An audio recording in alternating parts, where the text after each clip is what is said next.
Very good evening, everyone. This is Lippy Goyal, and I welcome you all to the ninth edition of Social Media Day celebrations.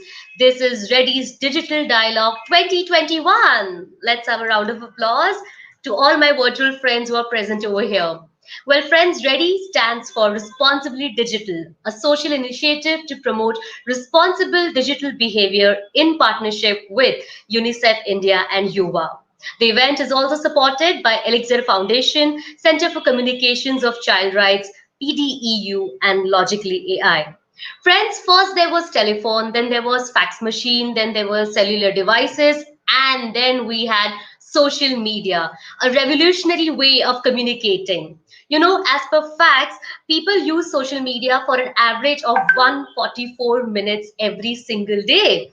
And since its creation, people have been just able to connect with each other like never before at all. And let's wish a very happy birthday to social media. Well, I hope that everybody is also smiling and is full of energy, whoever is there opposite me, whether it's 50, 100, or even if the audience is only of 10 people. Thank you once again for joining us over here. And please do not forget to keep tweeting, keep tagging us because we have a special contest and the most interesting questions will be asked over here, and we'll also have some winners over here. And now that I have welcomed you all informally, I would now want over here the co-organizer of Redi, Mr. Shesh Goyal, to please welcome you all formally. Let's welcome him with a virtual applause. Please unmute yourself, Mr. Goyal. Thank you. Please unmute yourself, Mr. Goyal. You're still muted. Okay. Yes, now it's unmuted. No, it's muted again. Sorry. Uh, you are on mute, Mr. Goyal. Okay, all right. 1 second, please. Yeah. Check. Yes, yes. Please Yeah. welcome, Mr. Goyal. Yeah. Thank you, Lippy. A very good evening, dear friends, colleagues, esteemed speakers, and my dear participants. It gives me immense pleasure to welcome you all to this ninth edition of Ready Digital Dialogue, which stands for Responsibility Digital. I also take this opportunity to extend warm greetings to everyone on this occasion of World Social Media Day, which was declared by Mashable. I especially welcome our esteemed speakers for taking out time today out of their busy schedule on a working day and being with us for this event. Thank you, everybody. So, for those who may not be aware, the first edition of Ready we started way back in 2013. Social media was actually still relatively new at that time, and the common person felt empowered like never before because a common person could harness the power of social media to make their voice heard. They could comment, they could post anything or everything happening around us, they could see on the fingertips. However, we also felt that it was important to use this power responsibly, and therefore we thought the idea of responsibility digital was born actually.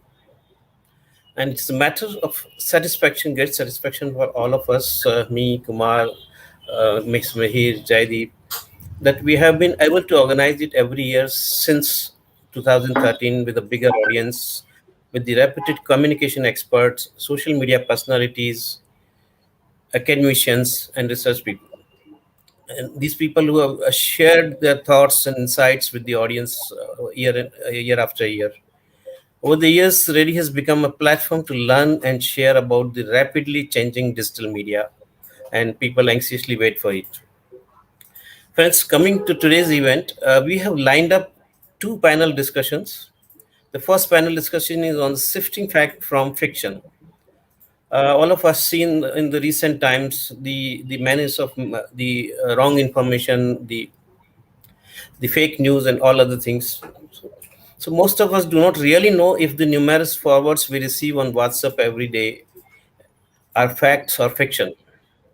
Given the advances in technology, it has become nearly impossible for a layman to decipher whether he is reading, viewing truth or a falsehood.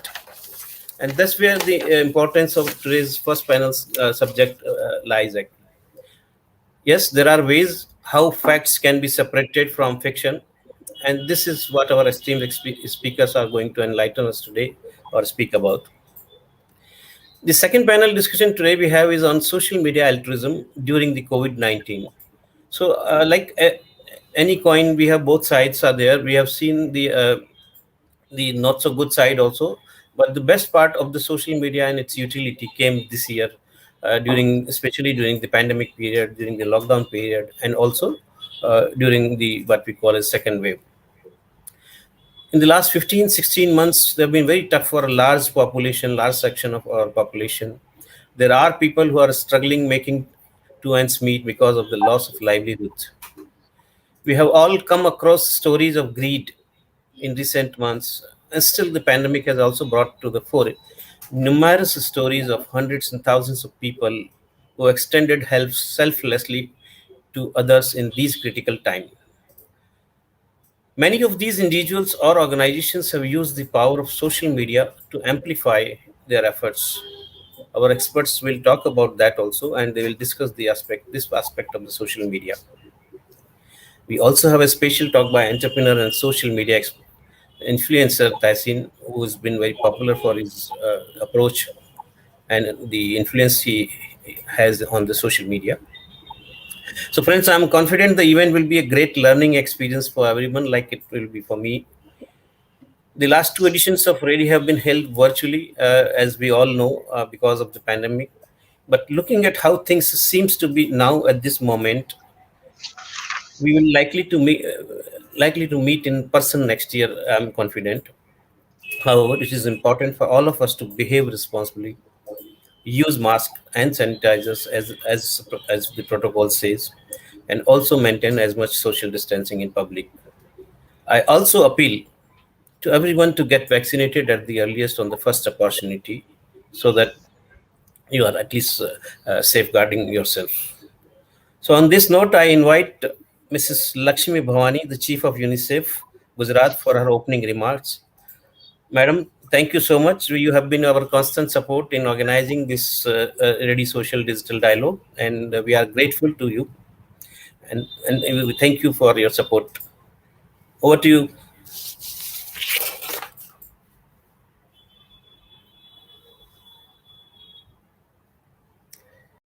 Good evening to all the viewers and listeners of the ninth edition of the Redi Digital Dialogue on Social Media Day today.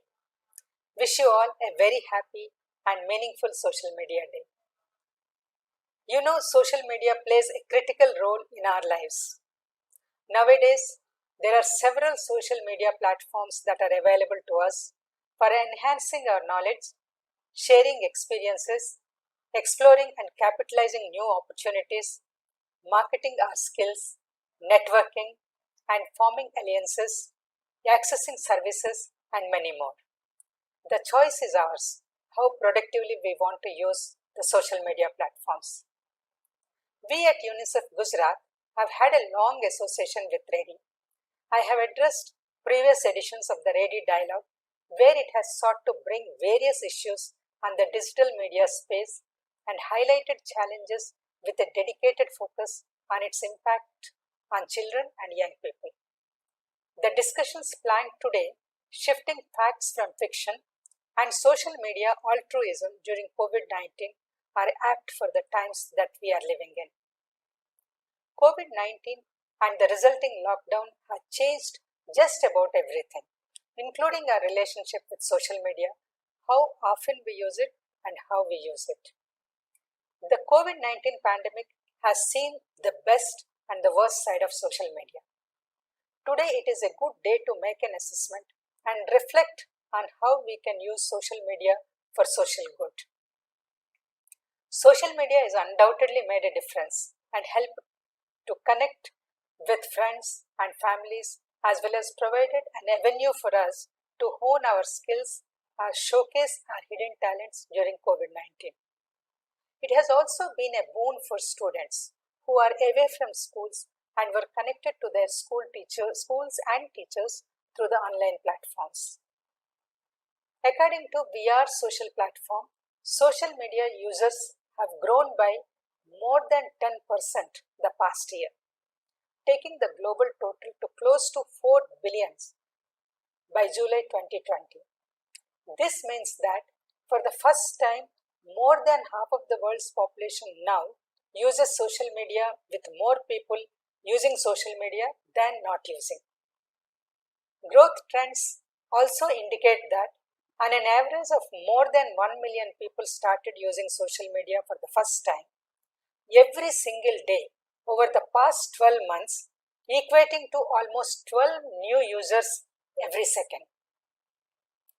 More than 8 in 10 mobile phone users surveyed by Ericsson reported that the internet connected technologies have helped them cope during the pandemic, enabling them to support their children's education, stay in touch with friends and family, and even improve their mental health and well being. However, the dark side of the social media also came to the forefront during this COVID 19. According to WHO, in the first 3 months of 2020, nearly 6,000 people around the globe were hospitalized because of coronavirus misinformation. During this period, researchers say that at least 800 people may have died due to misinformation related to COVID 19. Misinformation and disinformation during COVID 19 and related to it have also created havoc.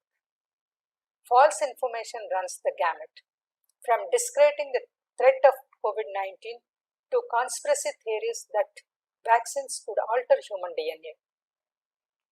We all have to come together to fight this menace. I am glad that eminent speakers and experts will speak on the subject in detail today and will guide young people to become young advocates and champions, fighting misinformation and rumors that impact our public health response during this pandemic. The UNICEF Yuva Young Digital Volunteers Program and the Young Warrior Campaign are helping provide accurate information about COVID 19 and the importance of following COVID appropriate behaviors. In the end, I would urge young people to get correct, accurate information about COVID 19, safely navigate the digital world, and make choices to not only protect their health but also the health of their families and communities. No one is safe unless all of us are safe. I would like to thank the organizing team from Redi, Center for Communication of Child Rights PDPU, Elixir Foundation, and Logically for their support. I also extend my best wishes to the speakers who will join today's panel discussions. I hope to see you all in person in the Social Media Day celebrations next year, hoping the situation is improved. For it, get vaccinated, wear your mask properly, covering the nose and the mouth, and stay at home. Thank you all.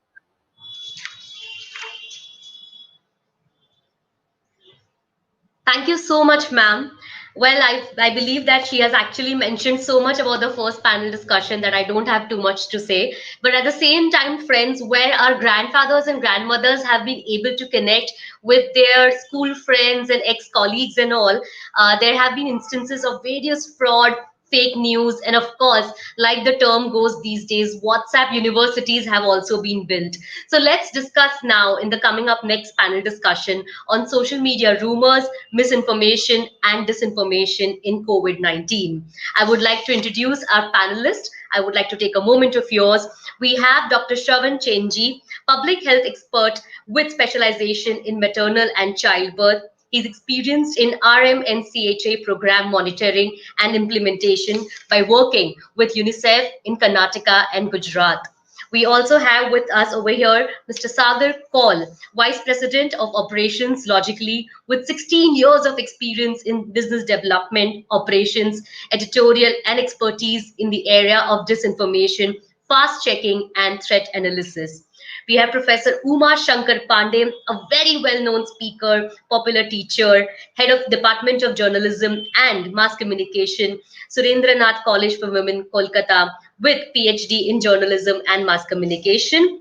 We also have another panelist who will be joining us shortly, Rema Rajeshwari, currently serving as the district police chief, IPS officer with a distinguished career of integrity, courage, and passion, with an experience of 12 years. And of course, last but not the least, we also have our moderator and my co-host, Kumar Manish, who actually needs no introduction, but just as a part of my duty, I would like to introduce him over here. He is a communications expert, social media strategist, youth advocate, creative thinker, urban advocate for sustainable transport initiatives. He's currently also working with UNICEF Gujarat and State Yuva Consultation, co-organizer of Responsibly Digital and mentor at GUSEC.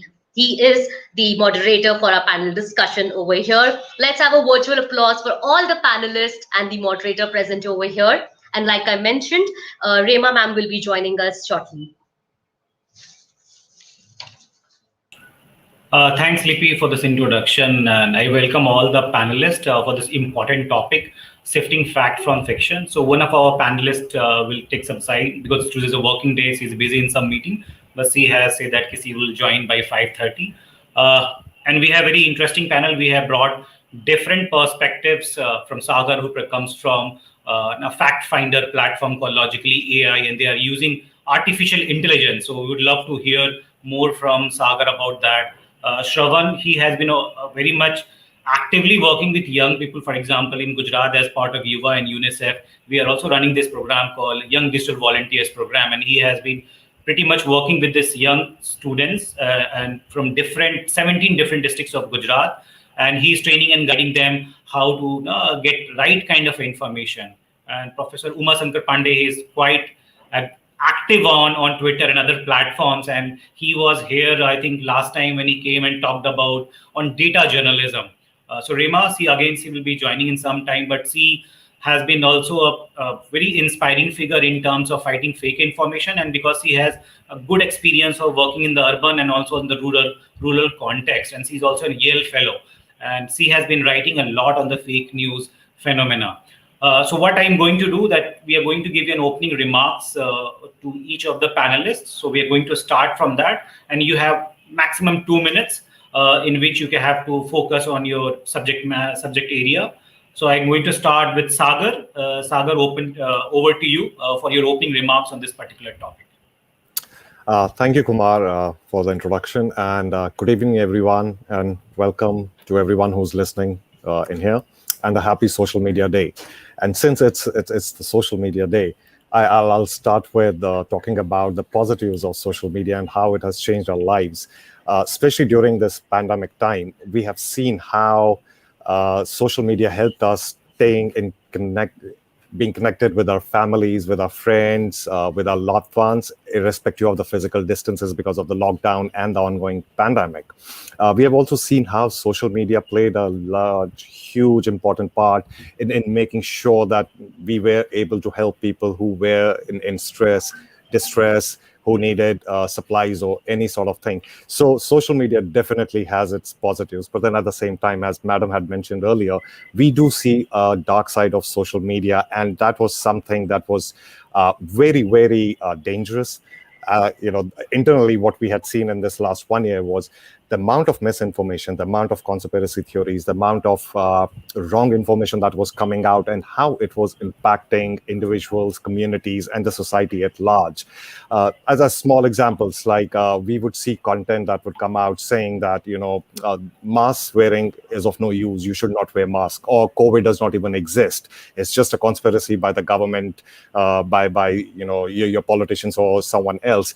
And what this would result in was people who fell for these misinformation and disinformation, they did not adhere to the guidelines that were set by our government, the health bodies, or WHO. And because the COVID virus the spread of this virus is really dangerous. So that meant if an individual who didn't believe in social distancing or wearing mask or keeping a good hygiene would go out without the mask, and if that person was positive, that means with him, he would take down another 10, and the chain would, keep on going. So we have seen, and previously also, this is not something new. Disinformation has created a lot of problem. It has resulted in loss of life, loss of property, these targeted attacks would happen from within the borders, outside the borders. But to some extent, this was contained into smaller groups, smaller communities. But with pandemic, with COVID, what we have seen is that the impact is huge, especially elderly people who are in touch with their friends and their families through WhatsApp messages coming their way, wherein they might be reading some medicinal value of some entity that might be useful for enhancing your immune system apart from COVID. But when you are going through a pandemic, you really need to understand what your government is saying, what your health professionals are saying, and what the frontline workers are saying. And this was one of the reasons why we at Logically had tried to come up with a solution wherein we could help to mitigate this problem, which is at such a large numbers. So we did come out with a product that is Logically Health, wherein the idea is to utilize our logical intelligence, utilize our AI, and utilize our fact checkers so that we are able to minimize the impact of this misinformation. Thanks, Kumar.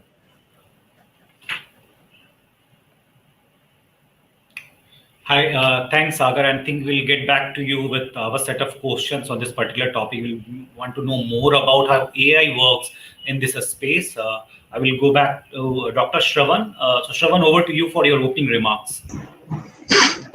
Thank you, Manish. Good evening, everybody, and a very happy Social Media Day to everybody. So I basically am from UNICEF Gujarat, and in short, we work towards ensuring all the mothers and children in Gujarat receive the best health services and the best quality of care available in the state so that they can have a productive life ahead. This is in short what UNICEF actually aims to work for in Gujarat. And apart from that, we have been effectively engaged with the state government of Gujarat in fighting against the COVID pandemic, in COVID-19 response, COVID vaccination. And at the same time, we are trying to support the government in ensuring all the mothers and children receive all the health services which they have the right to receive in the best method possible. Coming to social media, according to me, if there are two things that have boggled the minds of everybody in the past 1 to 1.5 years, I think it is one, COVID virus, and the second thing was social media. Nobody could estimate the impact what a virus could have on the entire world. At the same time, nobody could have estimated the level of impact or the consequences of social media and how it actually impacted the perception of COVID-19 and eventually its course as well. I can give a small statement. It's not a metaphor, but social media can be either a virus or a vaccine, depending on how you use it. I remember in the beginning of our days during our undergraduation, the only thing we were exposed to was Orkut, and then gradually came Facebook, WhatsApp, and several other platforms. In the beginning, when we had to receive any kind of update regarding a vaccine or any treatment guideline, we had to wait for the news, either the newspapers or any headlines, or any. We had to go to the government website to download any national guidelines which were coming from the Ministry of Health and Family Welfare. But now it has advanced so fast that the moment a guideline is being released by Government of India, within minutes it finds its way to a mobile phone in the farthest corner of the country in a rural area or even a tribal area where internet access is present. This in one way is a weapon, but at the same time, the information which is flowing in social media, which is actually misinformation or myths, have actually contributed to severe vaccine resistance, especially in the rural areas and also in urban areas, due to which a significant impact was present in the vaccination coverage in the state and the country as well. But at the same time, a lot of efforts were done by the government of Gujarat and including UNICEF and other developmental partners as well, so that the vaccine resistance in the population by encountering the misinformation and the myths is managed by several awareness generation methods, what we call social and behavioral change communication techniques. And in this way, we have been trying to fight this misinformation regarding COVID vaccination and COVID-19 alongside the state government of Gujarat, so that we can ensure that maximum population in Gujarat is vaccinated with COVID vaccine. I would like to conclude my opening remarks with only two words. Please get vaccinated and continue wearing your mask and avoiding public places and staying safe as much as possible till we drive away COVID-19 from our country. Thank you very much. Over to you, Manish. Thank you, Dr. Shravan. Now I will go to Dr. Uma Shankarji for his opening remarks. And because you also come as an academician and you have seen from the close quarter how this thing unfolded during the COVID-19 time period. So over to you, sir. Thank you, Kumar Manish, for this wonderful introduction, and thank you, Sagarji and Dr. Shravan, for your remarks. I would first of all talk about the levels at which this information processing takes place, and one very important distinction is that everybody sees it differently. I mean, if I come across some information, how I take is very different from how somebody else would take it. And these differences are largely cognitive and even emotional. Let's just give you an example. I mean, this is something that we see on WhatsApp groups. This is something we see on Twitter. This is something we see on Facebook. We like consuming information, or we are prone to consuming information which conforms with the ideas that I already have. If I get an idea which is very different from what I believe, or what I'm I've been believing for quite some time, then it is very difficult for me to get out of this and start believing something else. And that is where a lot of these questions of individual level interventions, and also about the algorithms of these large social media surveillance giants, as I call them. So it just works like this, because I want to consume things which are very close to what I already believe in, and anything which is not close to this, I discard that as not correct information. For example, if I believe that the sun rises in the west, and there are lots of people who believe that, and they have their own theories which we know are conspiracy theories, then probably I'm consuming a lot of that content which comes out of that group of people, and then it self perpetuates, because this these algorithms, they would keep on providing me, feeding me with that kind of information. And that becomes very difficult, because just the attempt of people who are fact checking, and people who are putting out the right information, is not enough, because how it is consumed at the individual level is very important.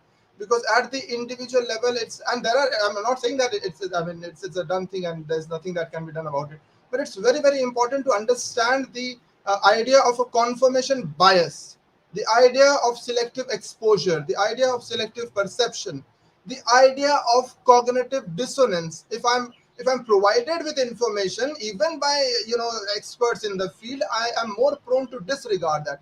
In fact, the resistance to that information is much higher. So it's a much more complex thing, and there are lots and lots of there's lots of work in this field that is already going on.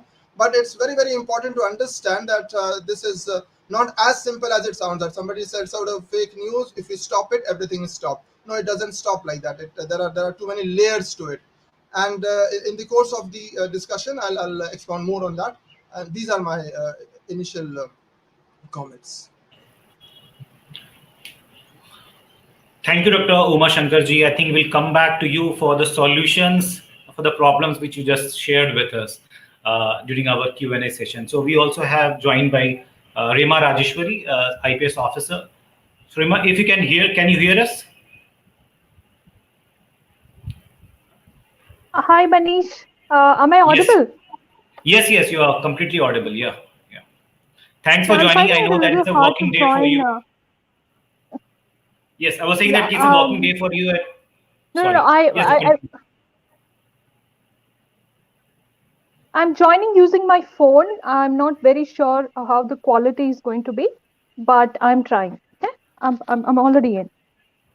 great. But thanks for joining on your working day. I know that you are busy and you still made time for this particular event.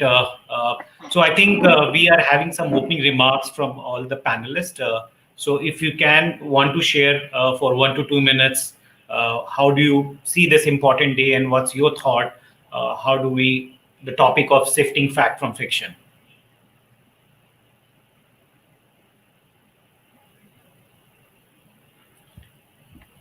Rema, am I audible? Okay, so I think we'll wait for her to join, maybe from a laptop or desktop. Might be some technical issue. In the meantime, I can go to Sagar again for the first set of questions. And you mentioned about artificial intelligence. So how basically artificial intelligence is going to help in fighting fake information? And because there are a lot many people like us also, we don't understand much what this whole artificial intelligence is like a buzzword right now. So if you can explain to us what this is and how it's basically fighting fake information.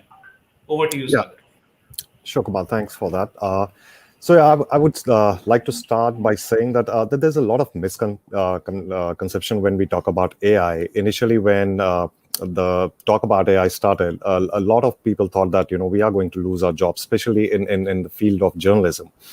But looking at where we have come from when we started and what we are able to achieve through the tools that we have developed for our own fact checkers and our own analysts, we can just see how much help this is able to provide. So basically, what AI does is you have a tool that we train on a regular periodical basis every time, especially if we are looking at India. We have different languages, we have different cultures. So that means when we are training our tool, we need to have an understanding of the nuances that go in different culture. North India might be completely different from East India, West India, South India. Likewise, when we look at the misinformation and disinformation campaigns that are run online, these campaigns are run in very different targeted ways, because their target audience is not let's say the entire country, but then always specific people, ideologies, or communities. So what AI for us does is basically it analyzes this huge chunk of data that we are able to identify, then categorize that as per what sort of misinformation is there. Is it hate speech, is it extremist content, and things like that. And once it categorizes, so that means a human fact checker who other way had to do this entire thing on their own. So that means from identification of misinformation to categorization to understand what sort of misinformation it is, and then you had to actually work on doing the fact check. That means it is time intensive, and we have seen the spread of fake news or misinformation is thousands and thousands of times faster than the capacity of any fact checking organization that we have as of now. And this is the only reason that having a tool that has AI capabilities that minimizes your time. I'm not saying that these are like 100% automated tools. We have kept the human intervention, so it's human in loop AI, which is very important. As I mentioned right at the start, is to understand the intent and the nuances of your area where this misinformation comes from is very, very important. And that training for the tool becomes even important. So that's why the human factor always remains in there. So as a small example, if we just talk about COVID, the amount of content that we have identified falling on misinformation and disinformation campaigns, it's in lakhs. So as a fact checker, do we have those capabilities wherein we are going to do a fact check manually and be able to identify all that clusters that are forming all around the globe, internet, wherein Delhi might have one specific narrative going on regarding COVID, while as Maharashtra or West Bengal or Chennai will have a different narrative going on. So how do you identify such clusters at scale? And that's where the AI becomes an important factor and a tool in the fight against that. Thanks, Manish. Yes, thanks, Sagar. I think, and you rightly pointed out that it's plethora of fake information going around. It's really difficult for one single fact organization to really address it. And I think that leads to my next question to Dr. Uma Sankar, because he has been teaching as an academician to young people, young students.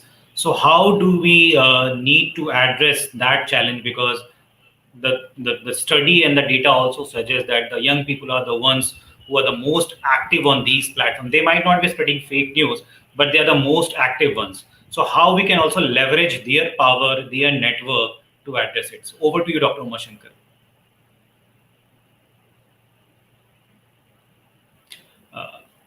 Dr. Umasankar, you are on mute.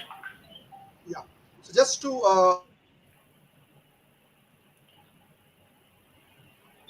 Umasankar, you are on. Yes. yeah, uh, Again, it's going on mute. the host is muting me. The host muting me. Okay. Thank you. Yeah. So just to take forward from there. So just let's come back to the point. One level is taking care of the supply where the information comes from, and we know that there are shades and shades and shades of opinion. And as we know that the amount of digital information available, the amount of searchable digital information available is immense. Now, you rightly pointed out that it's the young that who are using social media probably more than other age groups, but it's still there are other age groups too where people consume different kind of information on social media.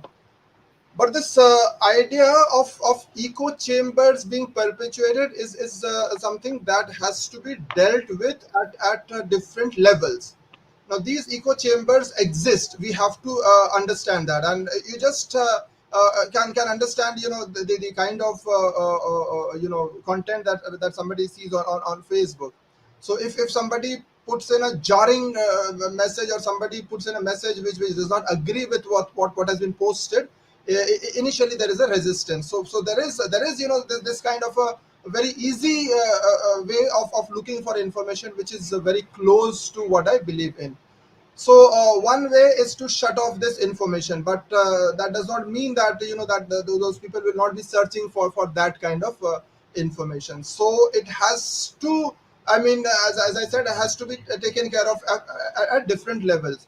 Some of these social media platforms have been fighting it by labeling those content, and that is one way which works. You label the content as unverified, or you label the content as something which is which is questionable, or you label the content as something which is manipulated, or things like that. It has been seen, there have been experimental studies which have shown that this actually works, but they too work in certain contexts. In many other contexts they do not work. And I have the very very sad example of a former colleague. I mean, it's very very sensitive, and I can't even talk about all those details. But this gentleman, about 60 years old, an associate professor in one of these colleges here, he was also one of those who believed that COVID-19 is not is a fake, and people are just doing it, so on and so forth. You know what the story is. And he unfortunately, I mean, he's no longer with us, and his family members have been putting out those audio messages to everybody that please do not get into these things. So as we can understand, we have these anecdotal evidences where even when it matters, even in matters of life and death, people are not willing to accept the scientific evidence because they do not regard that evidence as scientific.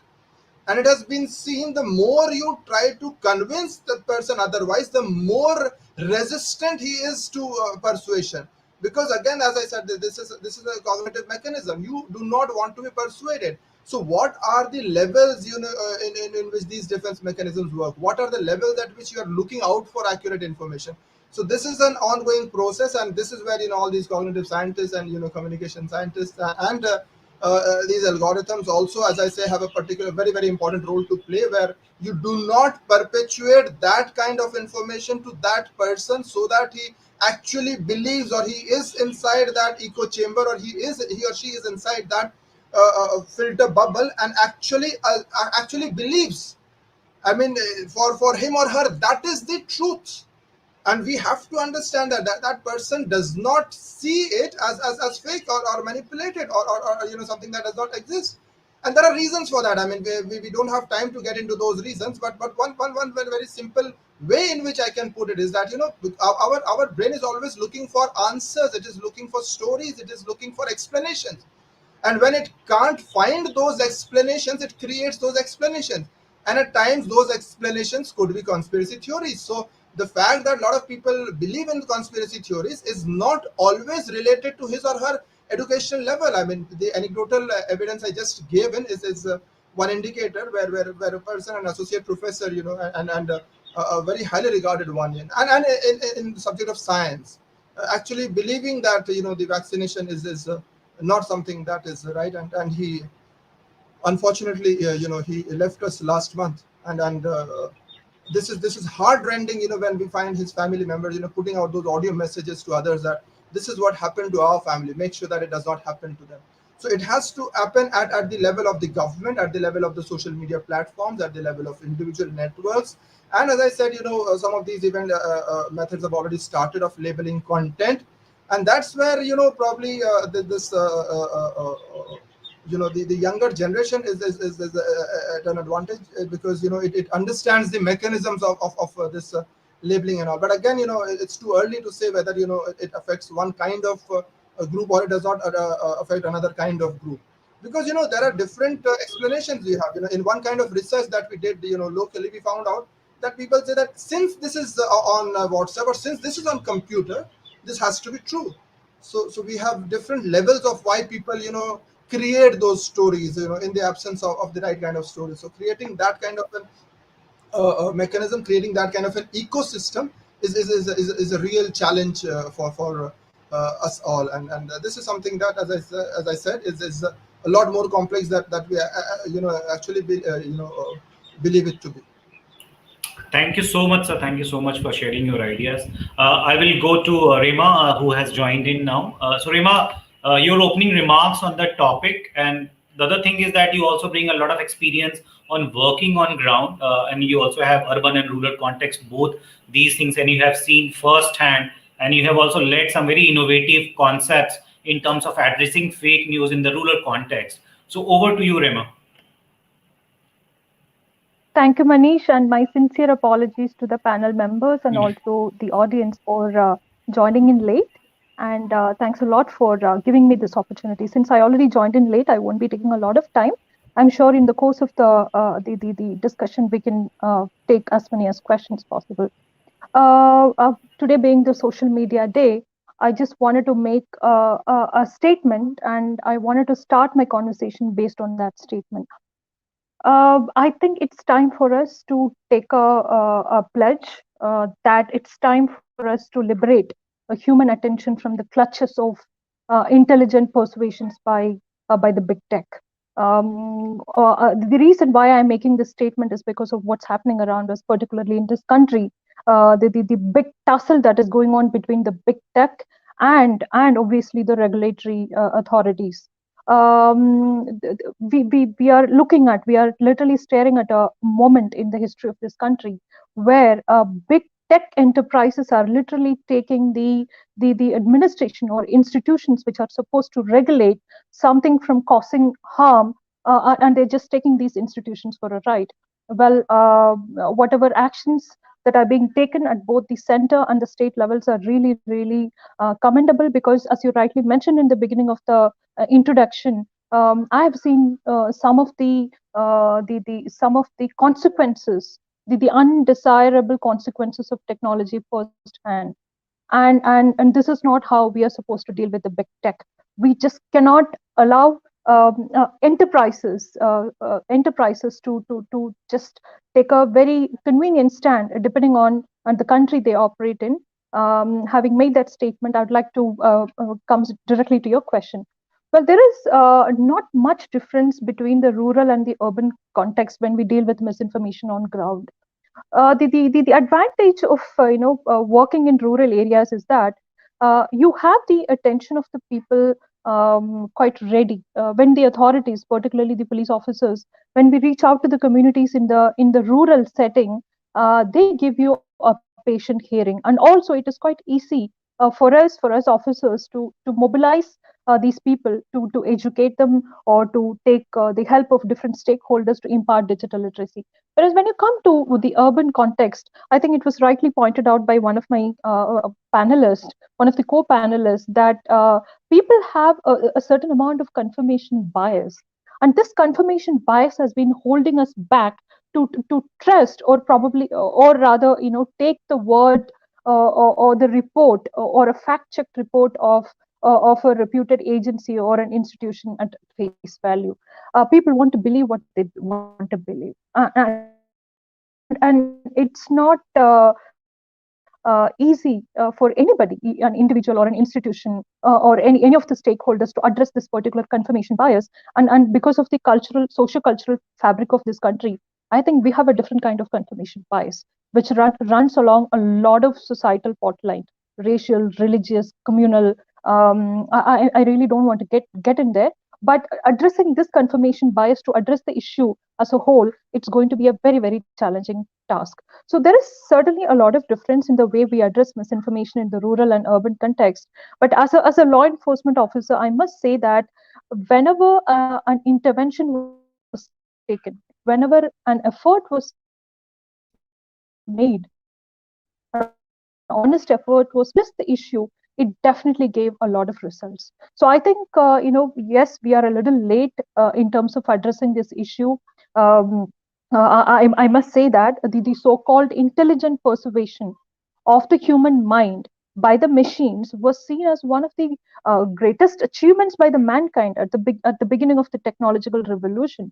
We thought, by inventing these machines, we kind of, we are going to turn around the lives of humankind. But today we are looking at a lot of problems, and probably it is too late for us to to even react. We have come to a point where most of the policies and the interventions are reactive; they're not proactive, especially when it comes to technology. I don't think 4 to 5 years ago, even in India, we ever imagined that we will be looking at misinformation or fake news or disinformation as a law and order issue. We had absolutely no idea that a small voice clip or a video or a small message which is being circulated in one of the digital platforms can end up can lead to people taking up violence and killing each other. This was unimaginable. This was unthinkable. But today we are already staring at such a scenario, and we are already struggling to find solutions to this problem. So I think as we move ahead, I think one of my co-panelists also spoke about the artificial intelligence and how AI is also being used in fact checking to help the institutions to address the issue in a much a better way. Um, my huge respect to the efforts, but I think it's time we have we came together, and a collective social responsibility was put in place to address this issue. I'd like to conclude here, and whatever questions are coming, I think I can see some questions in the chat box. I'll Yes. just take them as we go along. Yeah, thank you. Okay, so there is a question for you, Rima. So I think Umer Wani has asked.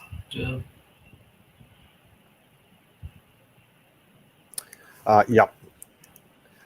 So basically, it's we do have, to some extent, AI is being used to counter the frauds that are happening. But then yes, I do agree it has not up to speed, and the scalability is still not there. But then those things are changing. There are things that are being set up, because what we have seen is the banking fraud that happens online. It has changed from the older ways of those things been happening, like the phishing emails and things like that. Now what we have seen is a lot of misinformation is being used, as a professor had earlier mentioned. If you have a bias regarding something, your chances of clicking on a malicious link becomes much higher than an individual who might not believe in that certain narrative that is being shared with him out there. So again, what we need to do is we need to see an intersection of the efforts that we are putting into, let's say, detection of misinformation and disinformation, and club that with the financial sector, so that we are able to protect the assets of individuals, of companies, businesses, entities in a scalable model. Thank you. Thanks, Sagar. I think my next question is to Dr. Shravan. And because during the lockdown, we see the children or even the youths were confined to their homes and to maybe to their digital devices. So what kind of a role we see for the parents or maybe the caregivers in terms of making them understand about the social media in terms of utilization, also in terms of exploitation. Over to you, Dr. Shravan. Thank you for the question, Manish. I think this is a dual problem actually. On one hand, parents are finding it difficult to send their children outside where they are not allowed to play with other children. The schools are closed, the nurseries are closed, they cannot take the children out to parks wherever the crowds are present. And at the same time, the kids are the people who are they are the most affected individuals in the family. Kids aged 4 to 5 years, they are just confined to their homes. I have a 2.5-year-old daughter at my home. She is confined to the house almost all the day, and in very few instances, she gets to play with the neighboring kid. But we cannot risk to take her out to any park or any spaces, or we cannot risk her to sending to a kindergarten or a nursery. So this way, children not only age 4 to 5 years, but even the adolescents as well, specifically the teenagers, they are finding a lot of difficulty in adjusting to this newly imposed restrictions due to the COVID-19 pandemic, wherein they are unable to go for any kind of physical interaction or any social behavior outside. And because of this, what we are calling it as social isolation, and at the same time excessive social media exposure. For kids who are having access to social media, the only world that they are paying attention to is social media, literally. So the only world or information they are getting exposed to is Facebook or Instagram or Twitter. And whatever feed is being generated in the social media, they are learning as time goes by without any external source of information. So at this juncture, I think the most important role is for the parents. Everybody is working from home. Almost in all the industries, everybody has adapted in such a way that they are working from home almost most of the days of the week. But because of work from home, many of the parents might not be finding time to spend time with their children. Every parent has to understand that if at this point of time we do not spend quality time with our children, they not only miss out the family affection or the connection with the family, they also miss out in socializing with people, because they are engrossed and engulfed in social media most of the time. They are missing the physical element if in human interaction, because of which their social behavior is also not developing as we expect it to be. But this will automatically influence their brain development, especially in case of children less than 5 years of age, where thousands of neuronal connections are being formed every second. In case of our daughter at our home, whenever we find any break from work or we make time, try to spend quality time with our daughter, playing with her, engaging her in activities, talking to her, telling stories about our own childhood, and then teaching her whatever possible. This is the only way during this COVID-19 pandemic where we cannot send our children outside to schools. Parents have to do what we call positive parenting. Please understand this word positive parenting, wherein we stimulate the child physically, mentally, emotionally, so that they achieve the same level of growth as in when they go to their school or nursery, whenever the situation was normal.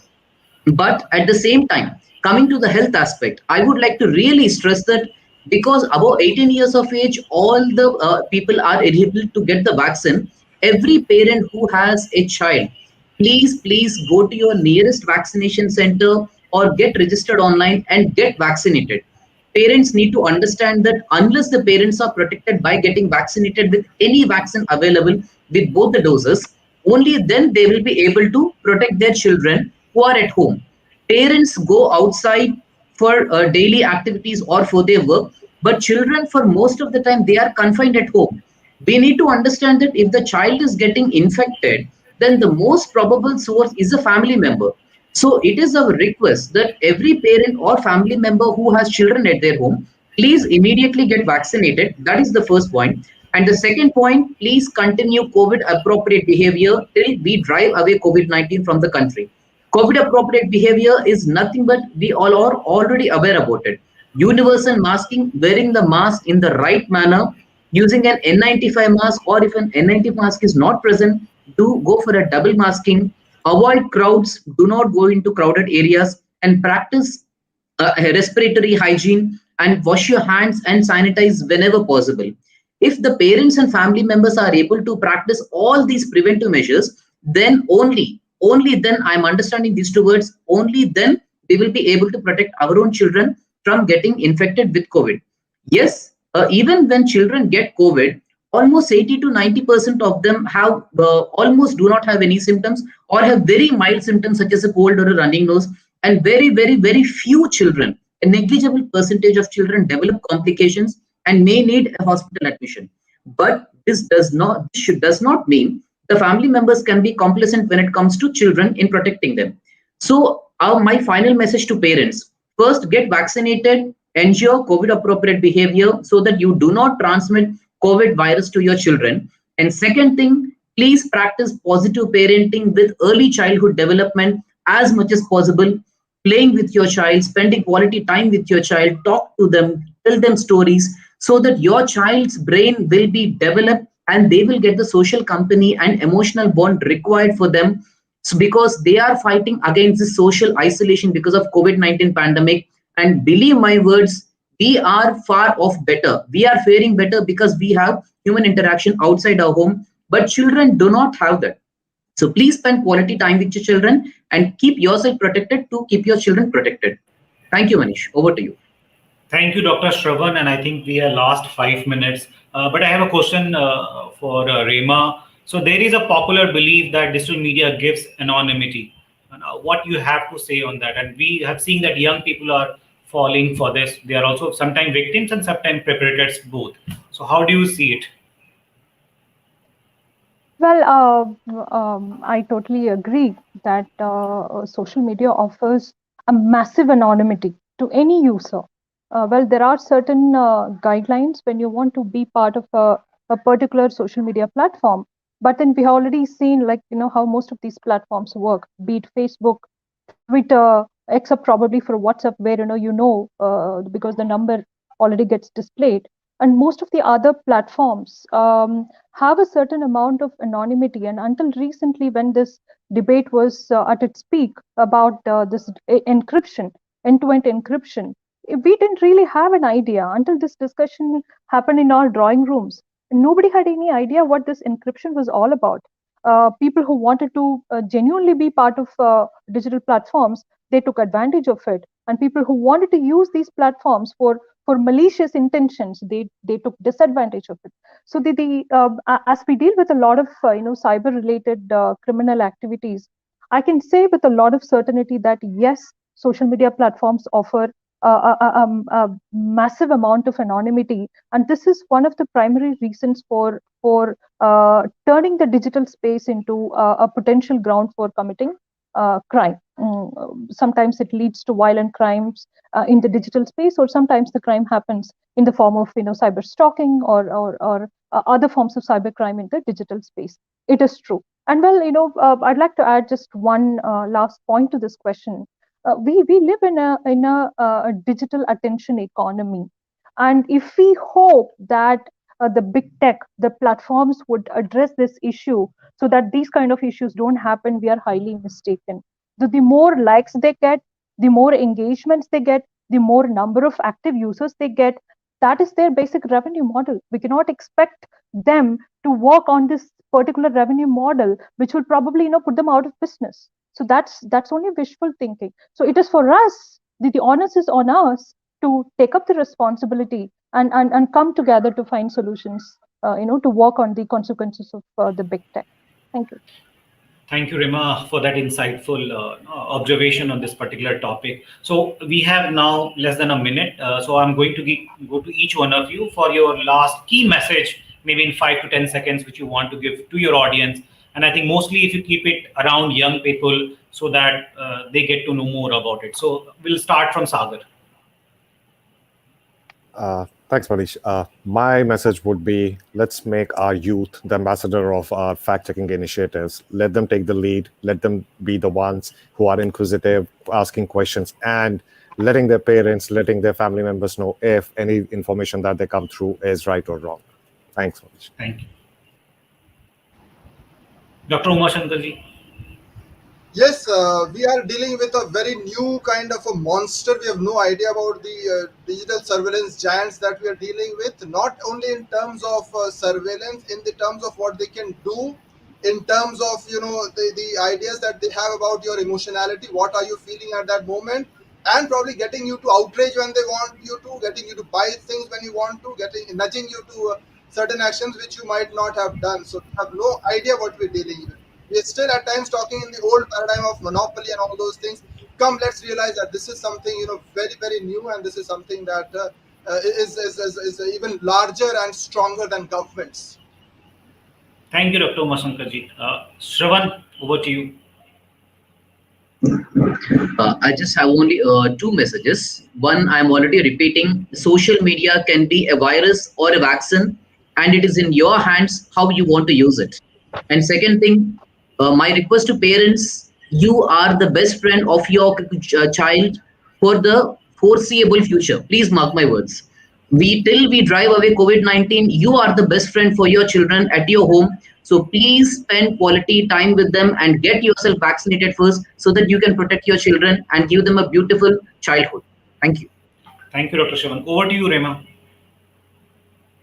I would like to reiterate what Dr. Shravan just said. I think there is a massive responsibility on the part of the parents, because it is us who get smartphones and all these gadgets to the kids, and I think that comes with a huge responsibility. Like Spider-Man says, with with with great power comes a great responsibility. I have a teenager at home, and whole of last year, I think his entire world revolves around his mobile phone. Yes, they have virtual classes. They don't have a choice but to stay away from the screen time. But it takes a lot of effort on the part of the parents to make sure that the kid is drawn out of that digital space and they're exposed to some sort of other activities. And for the youngsters who are watching this panel today, I just have one word of wisdom. I don't know if it's a wisdom, but it just one word of advice is that ultimately you should have a lot of faith in your own self control. Human mind, I mean, who invented all these machines? It's us. It's our minds, our brains. Have some faith in our mind, and at the end of the day, it all comes down to self control. Once you have that self control, self restraint, nothing can really take away anything, be it big tech or artificial intelligence or machines. Nothing can take away what we really have. Thank you so much. So here we are at the culmination of this panel discussion. We'll move to our next special talk, but I must thank each one of you, especially Rema coming on a working day at the short notice to be part of this session, Sagar, Dr. Uma Shankar, Dr. Shravan, and we look forward to have more engagement, especially with the young people in focus. And we will, as Yuva, UNICEF, and Redi, will love to connect more and do more kind of a collaborative work to address this particular issue. Thank you, everyone. Thank you, Fernando. Thank you. Thank you, everybody. Thank you. Yes, over to you, Akriti. Akrita, over to you for the next panel. And before that, we are going to play a small video.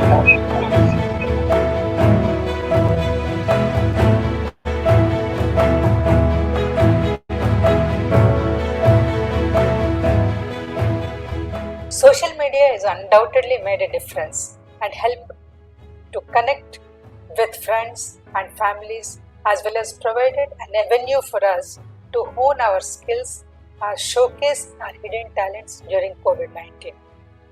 It has also been a boon for students who are away from schools and were connected to their schools and teachers through the online platform. We were indoors, we couldn't connect physically to anyone, and our education, entertainment, connecting to people, everything happened on social media platforms. So I do have to give a bit of credit to social media platforms for that as well.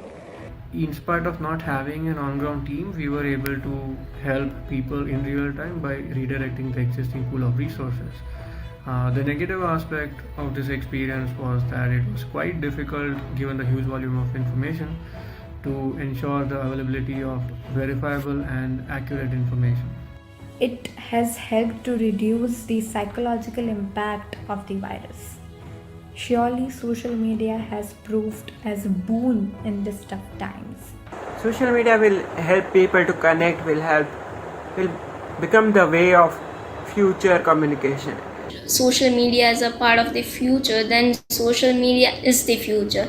I don't really think so we can escape social media because it's the easiest way to, connect with people.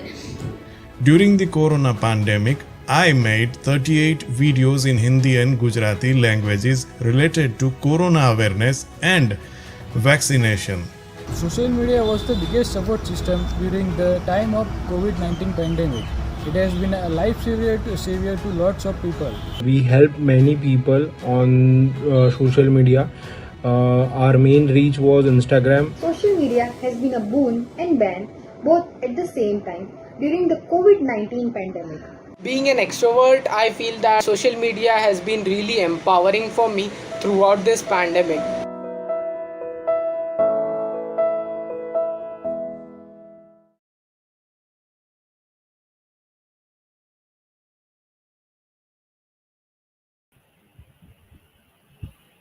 Hello. Over to you, Akrita. Good evening, and thank you to all of the speakers and panelists who've been part of our social media day so far. My name is Akrita. I am the co-founder of The Co-Integrated. And so let me start by saying that when the second wave hit, a lot of everybody took to social media. Some of us decided to rant and complain, and some of us decided to help in whatever way we could. Some of us decided, if we are all suffering, then we all need to do something about it. In the process, we discovered a part of ourselves which some of us maybe didn't know existed. We discovered our higher selves. On this note, I would like to invite our panelists. Our topic, so this is the second panel I will be moderating. Our topic is altruism during COVID-19. Let me introduce our panelists.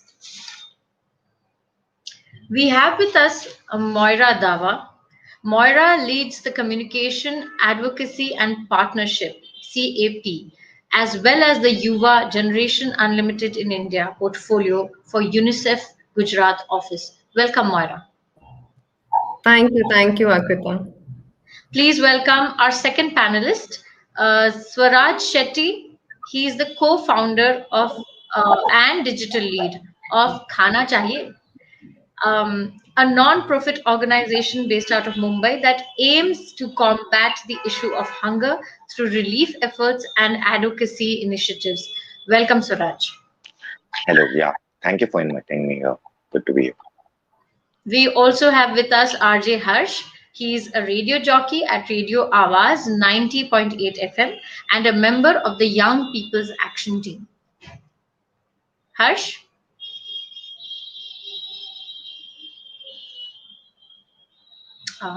And I guess he's having technical problems. Moving on to our fourth panelist, Amit Khaitan. Do we have Amit with us? Yes. Hi, Amit. How are you? All well, Akrita. How are you doing? Good. Good to be here. Good to have you here. Amit is the founder of After First, a digital marketing and e-commerce company that helps clients maximize their visitors, leads, and ROI through online visibility. All right. So, as we discussed earlier in our first panel, each of the panelists will be given 2 minutes for their opening remarks. Okay. After which we'll move on to our first round of questions and then the second round of questions. So over to you, Moira. You have, I request you to keep it short because I'll keep it very short. Thank you, Akrita. I have to hear all of your opinions endlessly. But so, Moira, opening remarks. Altruism during COVID-19. All right. Evening, everyone. As Akrita said, I'm Moira Dava. I'm the Communication, Advocacy and Partnership Specialist at UNICEF Gujarat. And I want to thank the organizers for inviting me for the panel discussion today And I want to congratulate the organizers, Redi, Elixir, PDPU, Simulation, Logically, for a very successful launch of the dialogue today. And we've heard from the chief of UNICEF, Dr. Lakshmi Bhavani, as well. I really look forward to listening to our eminent panelists today, Swaraj, Amit, and Harsh. Harsh, especially because he's a member of the UNICEF Yuva YPAC team, and I'll be sharing my more of my thoughts as we go along. Over to you, Akrita. Thank you, Moira. All right, Swaraj, a few opening notes from you. Sure. Hi guys, am I audible? Yes. Yeah. Okay. My name is Swaraj Shetty. I'm the co-founder and lead digital for Khana Chahiye. Khana Chahiye essentially means "Do you need food?" in Hindi. It started as a citizen initiative last lockdown. It was a one-day drive that started on 29th March 2020.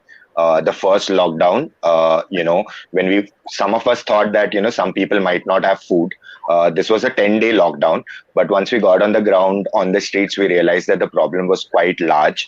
And, we started like a organized 15-day effort, completely sourced on social media and through our own network. But as the lockdown extended, the city kind of backed us. Mumbai is a very responsive city. So, we were able to kind of scale up really large during the first lockdown. And between the two lockdowns, we realized that, giving food is not the only solution to hunger. So we got into a little bit of long-term, finding long-term solutions to the problem of hunger, which involved some of the things which Tehseen mentioned in the earlier conversation, mapping where the need is, figuring out if there are other solutions and working with various stakeholders. So, in between the two lockdowns, we started something called the Hunger Map Project, which is a long-term solution to finding more realistic solutions to the problem of hunger, especially among the urban poor. And in this lockdown, because we had the experience over the last two lockdowns, we could get on the ground pretty quickly. We've created a ground network of community mobilizers. So we have around 250 volunteers plus a large ground network. So this time also we were able to get out really quickly and kind of serve the most vulnerable with cooked meals or groceries. And over the last two lockdowns, we've served around 6 million meals and around 50,000 grocery kits to the most vulnerable. Last year we just did Mumbai. This year we are spread across the greater Mumbai region, and that's where we are right now. And it's good to be here because we were born on social media, we grow on social media, and because it's an NGO now, but it's essentially it's a organization which represents 250 citizens who decided to do their bit. So, and we came together on social media. So it's good to be on forums like this where we can learn and exchange ideas about how we did it and learn from some of the other panels. So it's good to be here. Thank you. Thank you so much, Swaraj. I think it's incredible what you guys have been able to do. Moving on to Harsh. Do we have Harsh now? No? Oh. All right. Moving on to Amit then. Hi, Amit, again. A few opening remarks from you. Hi, Akrita. First of all, a very good evening to everybody and a happy Social Media Day. I mean, it's a day to celebrate social media for what it is. And certainly, there's no denying that it played a very, very crucial role in this pandemic, both in terms of shaping opinion and in resource matching. I think what Swaraj did and what others said before, that's very, very impressive. But for me, social media was a little more personal in this particular pandemic because one of our batchmates at IIM Ahmedabad, he actually was very serious and he was in Fortis Gurgaon. And, there was a particular injection that was needed. So, in a matter of, we mobilized the entire batch, 160 of us, and we were all on WhatsApp. We were trying to figure out. And in 20 minutes, that injection was organized, which the family was not able to get on their own. So that is really the power, and you could see it firsthand. So certainly very happy and excited to see the kind of work people have done at scale to help people around them. And certainly there are some challenges and issues as well. So I'll be talking more about it down the line. And this concludes my opening remarks. So thank you. Over to you, Akrita. Thank you so much for that, Amit. Now, moving on to our first round of questions, I shall circle back to Moira. Moira, how can adolescents and youth be more responsible citizens in the digital age? Now, this is a question I think all of us have been asking ourselves. For us, it's a very, for us 90s kids and millennials, it's very new. But these kids, for them, it's like I think it's an extension of their bodies. So how do you, make sure that they're more responsible with this medium? Hmm. Thanks, Agrita, for that question. That's a tough one. And before I answer the question, I think it's very important for us to also understand the cohort, the size of the cohort of the population that we're talking about. So there are 253 million adolescents in India, which is one-fifth of India's population and 21%, I guess, of the global population. And there are projections which say that, in the next 20 years, there'll be 500 children will be joining the workforce. So in such a situation, it becomes very important for UNICEF and organizations and stakeholders in the ecosystem to invest in the empowerment of young people, help them become change makers, or as you said, responsible citizens of the country, and then also investing in their education, their skilling. Otherwise, what will happen is that the gains that we've made in the first decade of a child's life, we might lose those gains. And because we are living in the current digital age, of course, the consumption, the time spent online has increased. And therefore, it becomes very important for us to ensure that the online space is safe for young people. And then they also have opportunities and platforms where they can contribute and support various campaigns, initiatives, issues that impact their lives. UNICEF Yuva, as you know, we've been working with adolescents and young people for a very long time, and UNICEF will be celebrating its 75th anniversary this year as well. We have a number of programs, especially in Gujarat. The recent one is the Young Digital Volunteers Program, where we are working with young people, and we have a small size of 50 currently, and we expecting them to do small actions online to support the government's ongoing COVID vaccination campaign. Now, this will include some things as just sharing verified accurate information on social media with their peers, with their family, with their friends. Secondly, because this program was launched 3 months back, we also had a component where they could support senior citizens with their registration in COVID. Because most of it happened online, right? You needed a smartphone or you needed a computer with an internet connection. And mostly the older generation, the senior citizens, were not very comfortable with the medium. And thirdly was, of course, fighting all the myths and misconceptions which were floating around. And we wanted them to share accurate, factual, verified information to bust those rumors. So these were some very simple actions that young people could take.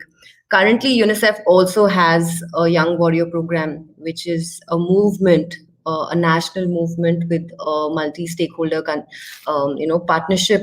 And I would urge everyone who's listening to us today to please visit the Yuva handles, and I'll request the organizers to drop the links in the chat box, whereby young people can then contribute and be responsible citizens, as you said, Akriti. Over to you. Wow, Moira, thank you so much. I think leading by example is the best way to form good social media habits for the youth. And it's incredible that UNICEF is engaging with the youth in so actively. Great work. Now, moving on to Swaraj. Swaraj, this is a question for you. So, what was your biggest learning from Khana Chahiye, and how can one learn from your experience of running such a campaign? Uh, I think the biggest learning was like, just realizing what power collaboration has. When we started out, it was like a 10-day drive, right? So we were not really thinking how big it could get or whether there was a need for it. But once we got on the ground and we realized that, we needed to crowdfund, we just put up the campaign. We really didn't have any plan except just, also because we were a citizen movement, there were some principles we started with right at the start where we said, we won't do any poverty porn. We won't run ads with, our recipients' stories. So, there were a lot of restrictions on how do we go about it. But once we started putting out updates about our work and the first day drive and the second day drive, also this has to do with the city, right? Like Mumbai citizens are very responsive. People themselves started crowdfunding for us, or I remember very very early in like April first week, we just put out the crowdfunding campaign, and there was this comedian Sahil Shah. we were not even in touch with him. He decided, he was doing an experimental. This was like early days of the pandemic. He was doing an experimental stand-up show on Zoom. He decided to contribute his, whatever he was earning, little from that to Khana Chahiye. And that kind of set up like a chain of interest where people started responding to us saying, I'm an artist. What can I do? One learning we had from our previous campaigns was to be very responsive. So whoever approached us, we were very responsive in whatever way, to kind of make them part of the campaign. And that is one thing we have continued, across two lockdowns. We are very responsive to anybody. It could be some donor, some small donor, somebody who just wants to sketch, somebody who just wants to give us a shout out. We were very responsive there. And, we kind of realized that once we started doing that, it just kept growing because and this was also early lockdown, right? People didn't really know what to do. It suddenly hit. So there was a feeling that people wanted to do something. And, we were able to tap on that and we kept growing bigger. And because we were a loose collective, we were very, it was easier for us to tie up with people. So we ended up tying up with 18 smaller NGOs. So one is the online collaboration part. The second is the on ground. Very early, we started something called Report Hunger, which was a simple web form on our website, but that allowed people to kind of tell us who needs food. And, the early set of people who kind of used that feature became our partners. So, it could be some small NGO which was running out of funds or somebody who knows somebody in his lane who needs food. We started collaborating with whoever, reported hunger. And that network has led to becoming thousands of people right now, which is, leading us to our long-term objective of how do we kind of map hunger across the city. Because one, we have the technology and the mapping technique and the volunteers. Other, we have this, ground network of local intelligence, which kind of tells us, so right now, Khana Chahiye has two verticals. One is relief ops, which we are doing right now, which has the cooked meals and the groceries and this thing. The other is the long-term solutions. And for both kinds of experts, right? Because we realized we are not the experts of everything. We have a platform, but to solve some of these complex problems our country, our city has, we need policy experts, we need government, we need to work with various other stakeholders. So that I think we've been pleasantly surprised how much social media has enabled us. And once we kind of became a little bigger, we've just continued on that path. So the power of collaboration, what social media kind of empowered for us, and that has been like one great learning. And that's my advice also to anybody, a small NGO or even an individual. Just try to figure out where you can build small alliances, individual organizations. People are willing to do stuff, but you need to kind of figure out what's the best way they can contribute to you. So that element, if everybody kind of that worked for us. But again, as I said, it doesn't work for each city. Every city is different. Mumbai is certainly different in terms of how citizens react to any crisis. So we were able to tap into that using social media and our personal networks initially. Yeah. Thank you so much, Swaraj. I think it's incredible that this situation created a lot of misery, but it also created it brought out the best in us in a way. And being proactive, being responsive, and realizing that everybody deserves help equally, and everybody who is in a position to help wants to help equally. So, in whatever form or manner they can, and they were allowed to do so, which was the beauty of not only your initiative, but a lot of millions of little initiatives, citizen run initiatives. All right, Harsh, sorry we missed you. I think there was a technical glitch. Welcome to the second panel, Harsh. Thank you so much, ma'am. Thank you. All right, so since we missed your opening remarks, I would like to invite you to give a 2-minute opening remark, after which I will ask you your first question. Sure, ma'am. So first of all, it is the pleasure to sit in your panel. So thank you so much, everyone. Myself, RJ Harsh Bhattaria, Radio Obaz 90.8 FM, Dahod, Gujarat से. I am a वाईपेड member, और वाईपेड member हमारे 14 लोग हैं, और हम लोग ने बहुत अच्छा मतलब समाज के लिए काम करते रहते हैं. और आज अगर यहाँ पे मुझे जुड़ने का मौका मिला है और सोशल मीडिया के रिगार्डिंग मुझे बात करने का मौका मिला है, तो I am very happy. But एक चीज बहुत मुझे गलत लगी कि आज मैं दिख नहीं रहा हूँ. मैं बहुत ही अच्छा तैयार होके बैठा था, बट इट्स ओके, सारा फ्लॉप हो गया, बट चलेगा. कोई बात नहीं, अभी मैं बैठ गया हूँ, थोड़ी देर में थोड़ा टेक्निकल इश्यू खत्म सेल्फी ले, करके सेल्फी ले लीजिए, हम लोग शेयर करेंगे अपने sure, no problem. Okay, thank you so much, thank you. हाँ Harsh, so your first question is uh, can I think can the yeah. So आप यहाँ पे ना सबसे यंगेस्ट पैनलिस्ट हैं हमारे, तो आपने कैसे सोशल मीडिया का और रेडियो प्लेटफॉर्म का उपयोग किया या यूज किया अपने कैंपेन्स रन करने के लिए? आप please tell us. Oh, I think we've lost him again. Oh God. Well, oh, he's back. He's gone. Unfortunately, one of the glitches of social media and technology. All right, Amit, what we'll do is maybe we'll circle back to Harsh if he can join us. So here's your first question, Amit.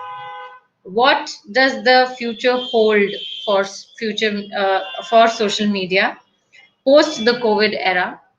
And why are we suddenly seeing so many audio social platforms like Clubhouse? You're on mute, Amit. You'll have to.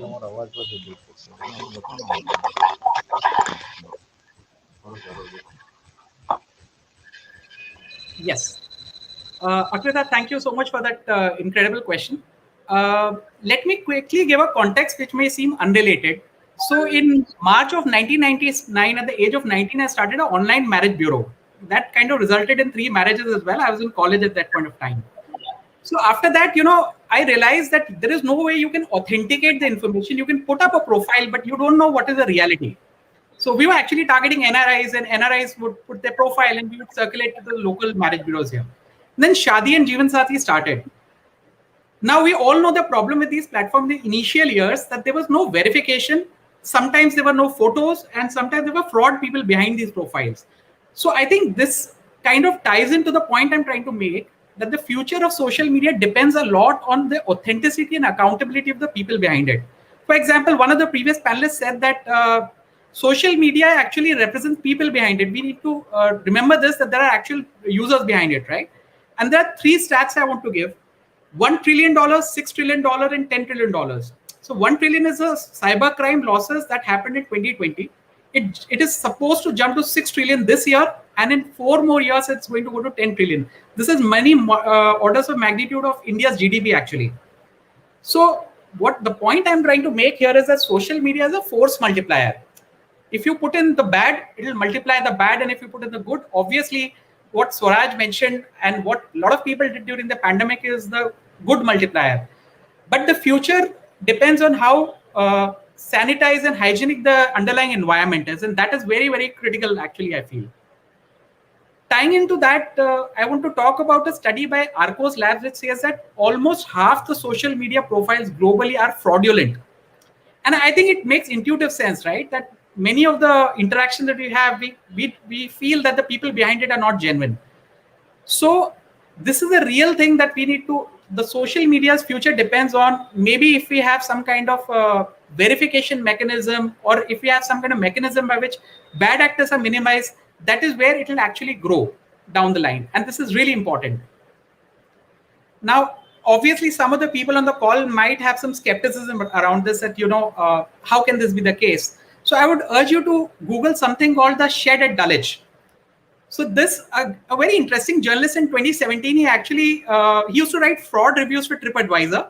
So he actually created an entire restaurant from scratch. It was this shed in the backyard, and it became the #1 restaurant in entire London without entertaining a single customer. And people were posting rave reviews that what a wonderful place it is.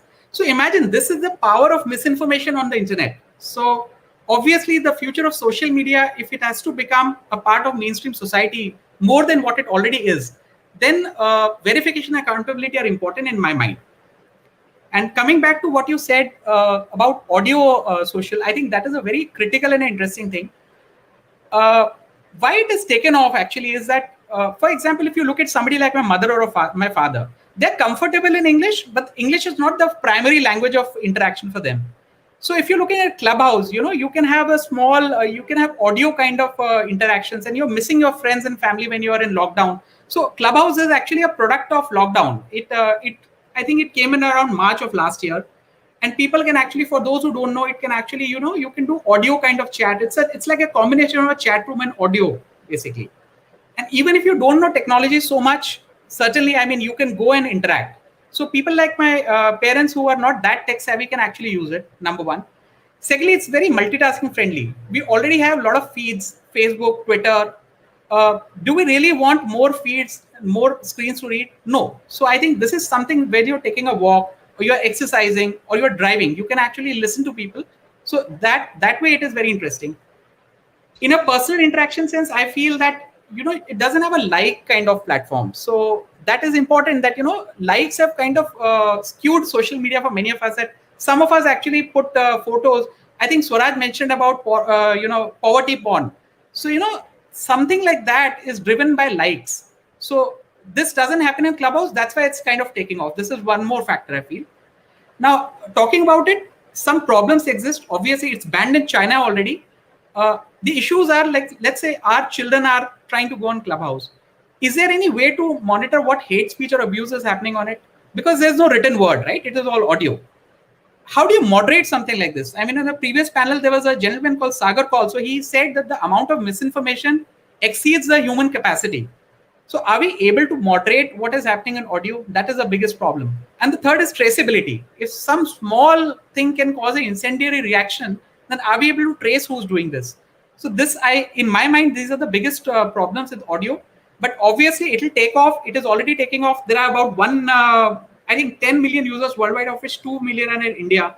So it's certainly taking off. And I feel that Facebook and Twitter Spaces will eventually copy it, and it may have existential crisis at that point of time. So those are my comments on it. Back to you, Akrita. Thank you so much, Amit.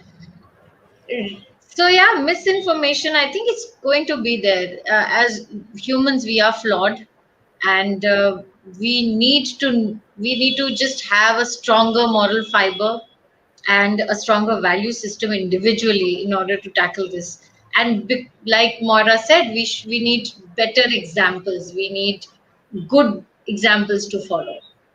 Better influencers, positive influencers. Uh, Coming back to Harsh. Oh my God, we can see you now. Okay. So हर्ष आपको आपका पहला सवाल और जो miss हो गया था because I think there some technical glitch once again आप हमारे सबसे यंग पैनलिस्ट हैं तो आपने सोशल मीडिया और रेडियो प्लेटफॉर्म का दाऊद में कैसे इस्तेमाल किया अपने एल्ट्रुइस्टिक कैंपेन्स को रन करने के लिए thank you so much everyone. यहाँ पे मुझे बोलने का मौका एक अच्छा मिला है। और सोशल मीडिया की बात करूँ और रेडियो की बात करूँ तो यहाँ पे रेडियो आवाज़ में अभी 2 साल मेरे ख़त्म होने वाले हैं, और 2 साल में मैंने बहुत सारे वर्क किए जो बहुत ही लोगों को लाभदायी हुए हैं, और वह सबके लिए कुछ ना कुछ मोटिवेशन लेके आता है। और सच बात बताऊँ तो बहुत बार मुझे ऐसा लगता है कि मैं क्या करूँ जिससे लोग मोटिवेट हो। मेरा एक ही लक्ष्य होता है कि मैं कैसे लोगों को मोटिवेट करूँ।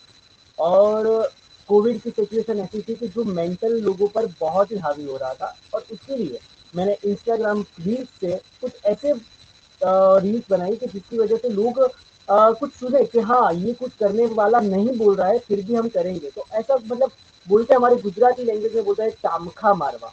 तो ऐसे मैंने बहुत सारी रील्स बनाई थी कि जिससे लोगों को पता चले कि ऐसा करना बहुत ही इम्पोर्टेंट है, और मुझे बहुत अच्छा लगा कि सोशल मीडिया के थ्रू मैंने ये किया।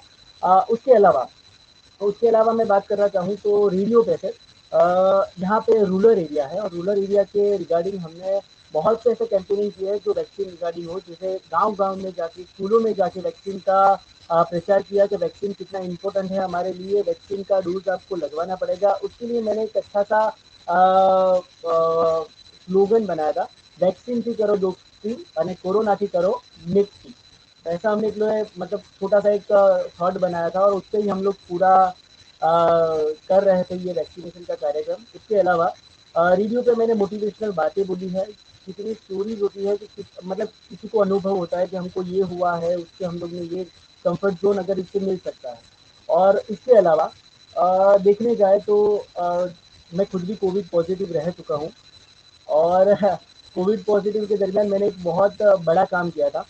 मैं चाहता हाँ, मतलब ऐसा बोल नहीं सकते कि तुमने बहुत बड़ा काम किया, बट हाँ मैं बोल रहा हूँ कि वो बहुत बड़ा काम था मेरे लिए कि कोविड पेशेंटों पे जो बीत रही है, कोविड पेशेंटों के रिगार्डिंग मैंने उनके साथ जो बीता हुआ एक छोटा सा स्टोरी बनाया था, शॉर्ट फिल्म। जैसे आप तो देख सकते हो कि बहुत सारे लोग हैं कोविड केयर सेंटर के अंदर जहाँ पे सिंगिंग करते हैं, डांस करते हैं, कुछ एक्टिविटी करते हैं जिसकी वजह से वो लोग का माइंड थोड़ा शार्प रहता है। और मैंने यही किया था, मैंने एक शॉर्ट मूवी बनाई थी जो किसी ने नहीं बनाया था। और शॉर्ट मूवी में खुद ही कैमरामैन, मैं खुद ही डायरेक्टर और एक्टर सारे पेशेंट्स है, और पेशेंट ने बहुत अच्छी तरीके से एक्टिंग की, क्योंकि उन लोग पे जो बीती हुई है कोविड के दरमियान वो सारा हम लोग ने उसी में किया था, और उसका नाम दिया था हमने COVID awareness. Wow, I think Harsh आप बहुत बहुत अच्छा काम कर रहे हैं. I think two things that we can all learn, we all learn from Harsh is number one, our future is in good hands because our youth, they're doing the right things and using these media, the media that is available to them very responsibly. And secondly, we've realized COVID has made us realize this, that everybody has this moves to bigger cities, everybody aspires to move to a bigger city and do some great work.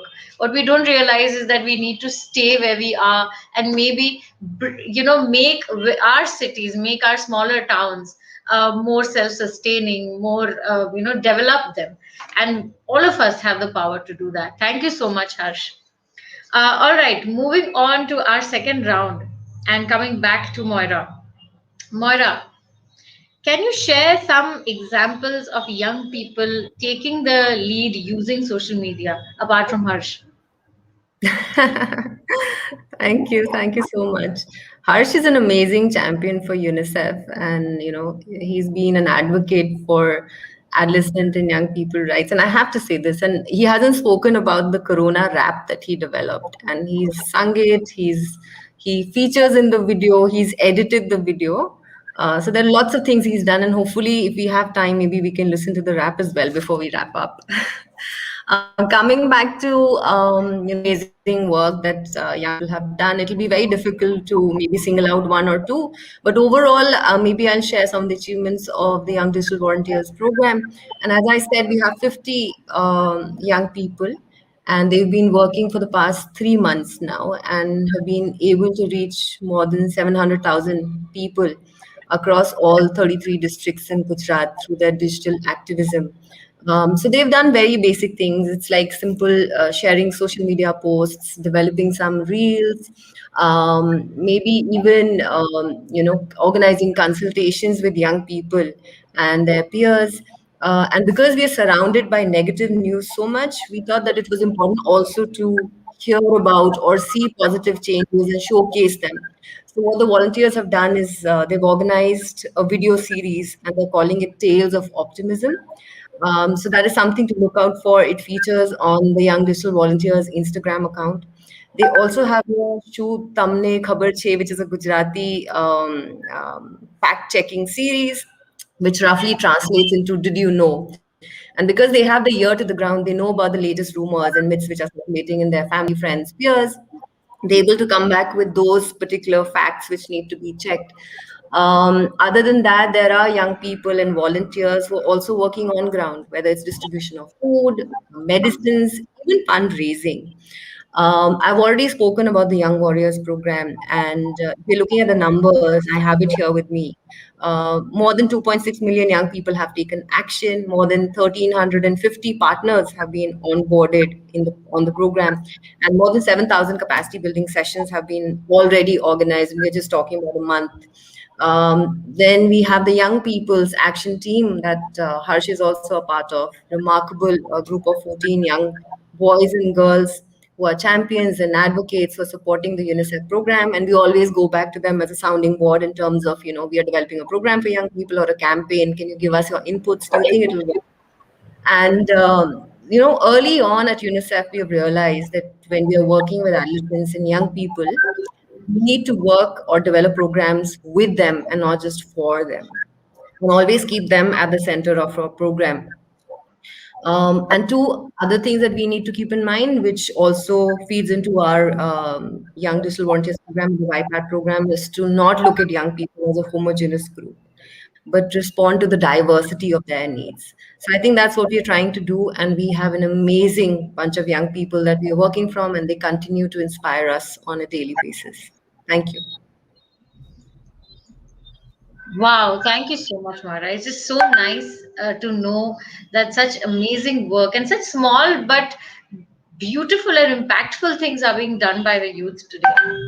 Um, so coming to now over to Swaraj. Swaraj, here's your question.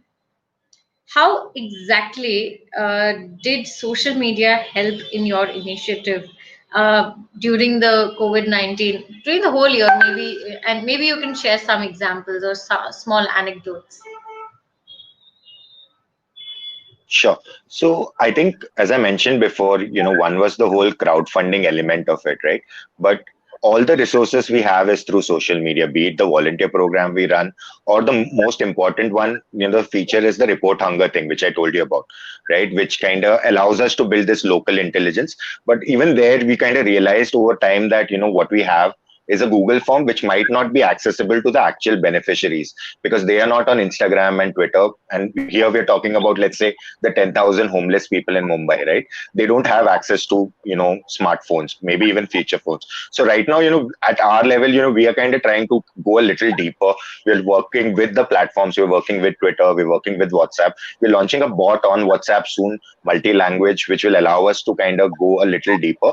But I think what we've been able to do is, we're using whatever features are there, like any platform that is there, be it Twitter, be it Facebook. We make sure that we use all the features. We know that new features that they launch kind of get more prominence on the news feed. So we are wary about that. We try to apply to every program that is there. We try to get as many alliances going there. And in terms of how social media, like some of the anecdotes are, see, our whole thing was that it was not just us who were doing it, right? Mumbai and many other groups who were doing it. And especially in the first lockdown, when the distress was quite visible, people were walking on the street. Obviously, we did things at scale. Like, for example, we took over the three railway stations where all the Shramik trains went. But there were also a lot of other organizations, individuals who were trying to do their bit. So as part of like one of my roles is also to reply to every DM, every email that comes into Khana Chahiye. So there, it was not just our people kind of helping us. People wanted to do something. So, we were very conscious about that thing that, it's not that what they can do for Khana Chahiye, but what can they do for the problem.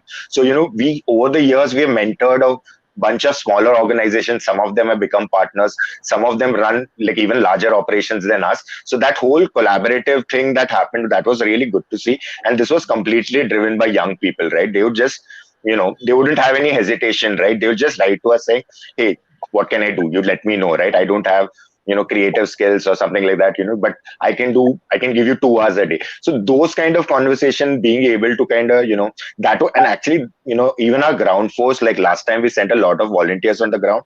This time we didn't, because one, the pandemic was a little deadlier, plus we had a awesome ground team from the local community organizers that we have.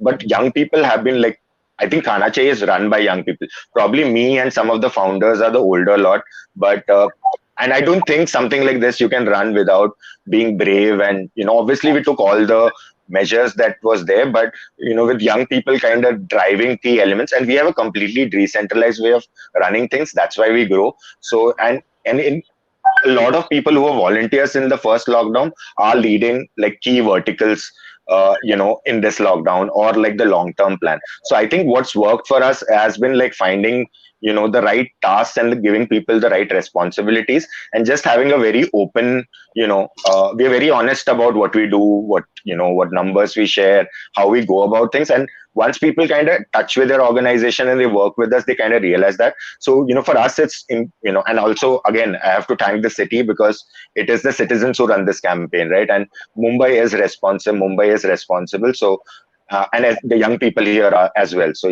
that's what's driving it. And that, me being at the front end, reading the messages, talking to people, I get inspired by everybody who's trying to do their bit. And whether it's Khana Chahiye or not, but I think this last 2 years journey has been incredible for me to know that there are so many people who care. in whatever way. Some can do a lot, some have, for a shorter period, but I kind of feel that the pandemic has brought That's out the best of us. Yeah, so that's the learning I'm from so there. sorry. I'm so sorry. We're really, really short of time, and I have two more questions to go. So thank you so much. And I think that it wasn't separate. I think that your social media and your efforts just went hand in hand. I think they are not inseparable. And with that, I would like to move on to Harsh and your second question. I'm sorry, Harsh, you'll have try and make it as crisp and short as possible. मुझे पता है आपको कम बोलने की आदत तो होगी नहीं. आपके एक्सपीरियंस में या यूथ किस तरह से how can they play a more important role against covid? बहुत शॉर्ट टाइम में बोलना है, मतलब एक्टिविटीज बहुत सारी है पर शॉर्ट टाइम में ख़त्म करना है, तो मैं बहुत जल्दी जल्दी बात करूँगा। तो सबसे पहले जैसे हम लोग ने यूथ के लिए, मतलब अब लॉकडाउन लगा था तो सबसे बड़ा प्रॉब्लम था कि बच्चों को पढ़ाना कैसा है, तो ये मेरे लिए सबसे बड़ा चैलेंजिंग रहा था। तो मैंने रेडियो पे ही दाहोद के बहुत ही जाने माने टीचर्स को लेके एक रेडियो की पाठशाला ऐसे करके एक स्रोत बनाया था जिसका नाम था रेडियो स्रोत शिक्षण परो। उसकी वजह से रेडियो पे ही टीचर्स आते थे और टीचर्स वहीं से बच्चों को पढ़ाते थे, थोड़ा रिकॉर्डिंग्स लेते थे। उसके बाद सारे सब्जेक्ट हम लोग रेडियो पे से ही पढ़ाते थे। थोड़ा बहुत फन के लिए मैं टीचर्स के साथ इंटरेक्ट करता था कि हाँ मैम कुछ बताओ, वो लोग मुझे पढ़ाते थे कि चलो हर ऐसा आरजे है तो वो 10वीं का स्टैंडर्ड का बच्चा बन जाए। उस हिसाब से मैं पढ़ भी रहा था उनके बच्चों के साथ कि वो लोग पढ़े। 45 मिनट्स का एक शो हम लोग रखते थे, ऐसा हम लोग सारे सब्जेक्ट पढ़ाते थे मैथ्स के सिवा। मैथ्स सब्जेक्ट नहीं ले रहे थे क्योंकि it's very difficult invisible. So that's why then after मैंने कोविड एंथम बनाया था जिसका नाम था दाहोद मास्क पहनो। वो भी हमारा बहुत ही सक्सेसफुल रहा था कि कोविड जब बोलते हैं ना, जब वैक्सीन नहीं आई थी तब क्या कर रहा था, वो पूरा सॉन्ग में हम लोग ने लिखा था। इसके अलावा अभी रिसेंटली मैंने इम्यूनिटी बूस्टर किट मेरे और मेरे पापा ने इंफो एनालिटिक्स फाउंडेशन के साथ कोलैबोरेट करके हम लोग ने पूरे दाहोद के अंदर फ्री ऑफ कॉस्ट सबको दिया था, जो लोग ज़रूरत है उन लोगों के लिए। उसके अलावा वैक्सीन क्लासेस ऐसा था कि हम लोग ने सारे गांव में जाके यहाँ के नज़दीक गांव में जो लोग बहुत ही वैक्सीन के रिगार्डिंग बहुत ही रूमर चला रहे थे, उनके पास जाके उनको समझाया कि वैक्सीन से कुछ नहीं होता, बहुत ही ईजी है। ये सब समझा के उनको भी वैक्सीन के लिए हम लोग ने रेडी किया। उसके अलावा टीचर्स बहुत इंपॉर्टेंट होते हैं कि गांव की स्कूल में टीचर्स को हम लोग ऊपर बताते हैं, तो हर गांव में जाके वो लोग सेपरेट करते हैं कि हाँ हाँ ऐसा होता है ऐसा होता है, सारा जानकारी उनको लेते थे। इसके अलावा हेल्थ केयर वर्कर्स के साथ मेरा टॉक शो चलता था रेडियो पे, और बहुत ही अच्छी जानकारी देते थे हमारे हेल्थ केयर वर्कर्स के थ्रू। सबको पता चले कि कैसी भाषा में बात करनी है, यहाँ के सारे लोकल्स लोगों को पता चले कि हाँ हम लोग ऐसा कर सकते हैं, इससे ये हो सकता है। थोड़े बॉलीवुड डायलॉग्स हम लोग डालते थे, जैसे बॉलीवुड के बहुत सारे एक्टर्स होते हैं जो बहुत ही फेम में है, उनके डायलॉग्स को वैक्सीन के रिगार्डिंग हम लोग ने किया था। और इसके अलावा रेडियो आवाज और ब्लाइंड वेलफेयर संस्था, वो लोग कोलैबोरेट कर रहे हैं गिव इंडिया के साथ। और ये हमारा बहुत ही बड़ा प्रोजेक्ट है कि कोरोना के अंदर जो लोग अभी डेथ हुआ है और वो लोग अकेले कमाने के लिए थे, तो उन लोगों के लिए हम लोग ने आर्थिक सहाय, उनको कुछ पैसे की जरूर हो या कुछ जॉब की रिगार्डिंग जरूर हो, तो हम लोग ऐसे उन लोग को फॉर्म भेजते हैं। अगर उनको लगता है कि उनका इंटरव्यू देते हैं कि हाँ उनको कितना नीड है क्या है, तो वो नीड हम लोग प्रोवाइड करते हैं। अभी तक हम लोग ने 2 वीक्स के अंदर 70 जितने फैमिलीज को हम लोग ने राशन दिया है, अनाज दिया है। उसके अलावा उनको जॉब की जरूरत है तो जॉब भी दिया है, वो हम सब ने अभी तक हम लोग ने किया है। Amazing, amazing. I think Harsh, you really truly lead by example. I think the first thing the youth need to have is empathy, as they discussed in the panels before us. Empathy and innovation. I think every single time you came across an insight, आपने उसको idea बना दिया, campaign बना दिया, and you didn't waste any time. आपने जितना हो सकता था आपने आई थिंक सब कुछ किया है, and you become a part of everybody's homes and families. Incredible. Now moving on to Amit.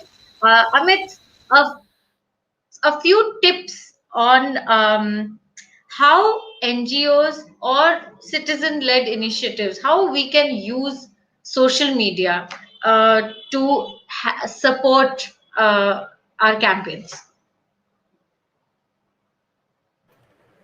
Agrita, please don't worry about time because I will not need a lot of time to answer this particular question.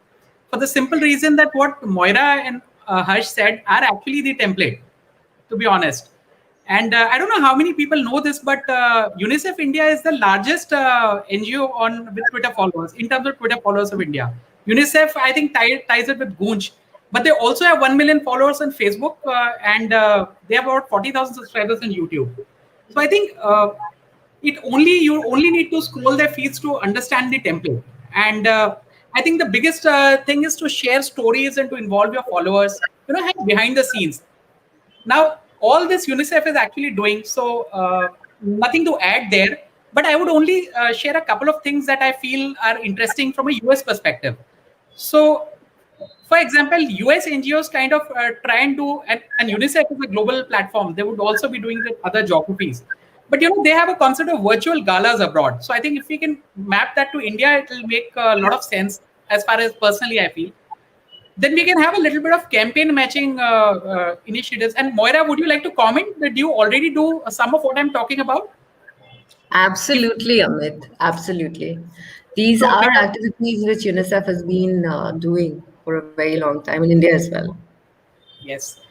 And something that works well, for example, a lot of my batchmates from IMA, they got some fundraisers. So there's something called a super chat feature, wherein gamers use, and there's a live YouTube stream of something happening, and you're making real-time donations. And you have user community-based fundraisers. So again, Moira, I'd love to know if you're already doing this in India. We're not doing the live super chats and all as yet. Yes. But that's a good idea, especially now that we're all stuck at home and everything is online. Yes. And user community fundraisers are where, let's say, for example, one of my batchmates who passed away, we created a fundraiser with 1 day campaign that in 1 day we have to do it. There was a time constraint. And people kind of championed it within subgroups. So I would champion it within Ahmedabad subgroup, somebody would champion it in Bangalore, and that kind of raised a humongous amount of money. So that works well. And I think that will scale for larger organization like UNICEF.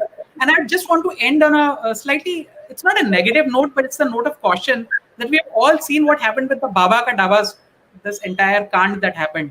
So I think what's very important is that for social causes which are by individuals or lesser known brands, they have to actually be very careful of showing end use of funds, because people get turned off when they see this. Not a problem with UNICEF or Gooch, but this is something that is applicable for smaller NGOs and social causes.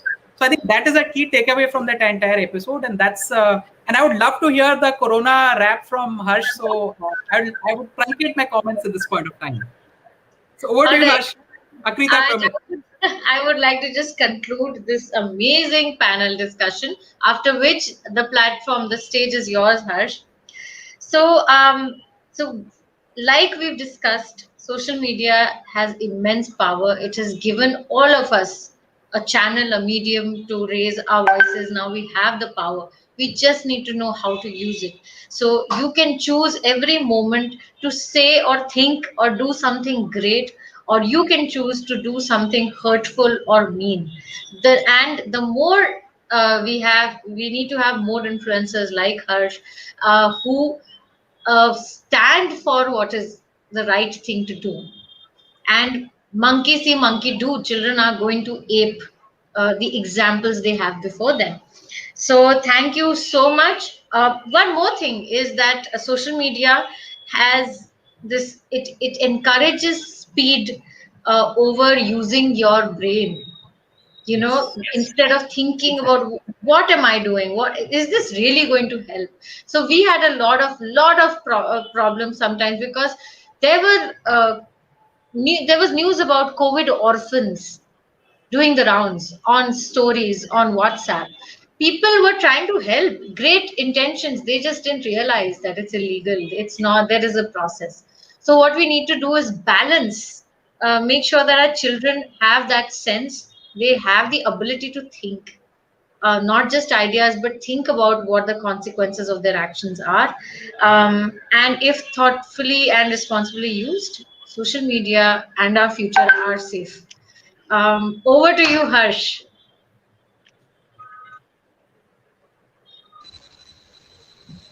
Youngsters को तो मैं सबसे पहले यही बताना चाहूँगा, एक छोटा सा मैसेज है मेरे पास कि सारे यंगस्टर्स जितने भी हैं वो लोग क्या करते हैं कि सोशल मीडिया पे या फिर इंस्टाग्राम, ट्विटर, फेसबुक, वॉटेवर जो अच्छा लगता है वो यूज़ करते हैं। बट कभी ऐसा सोचा है कि वो लोग पोस्ट लाइक करते हैं, पर बहुत सारी ऐसे ऑर्गेनाइजेशन है जिससे वो लोग परफेक्ट मतलब जो राइट सिचुएशन है उसके बारे में लोगों को शेयर करें तो बहुत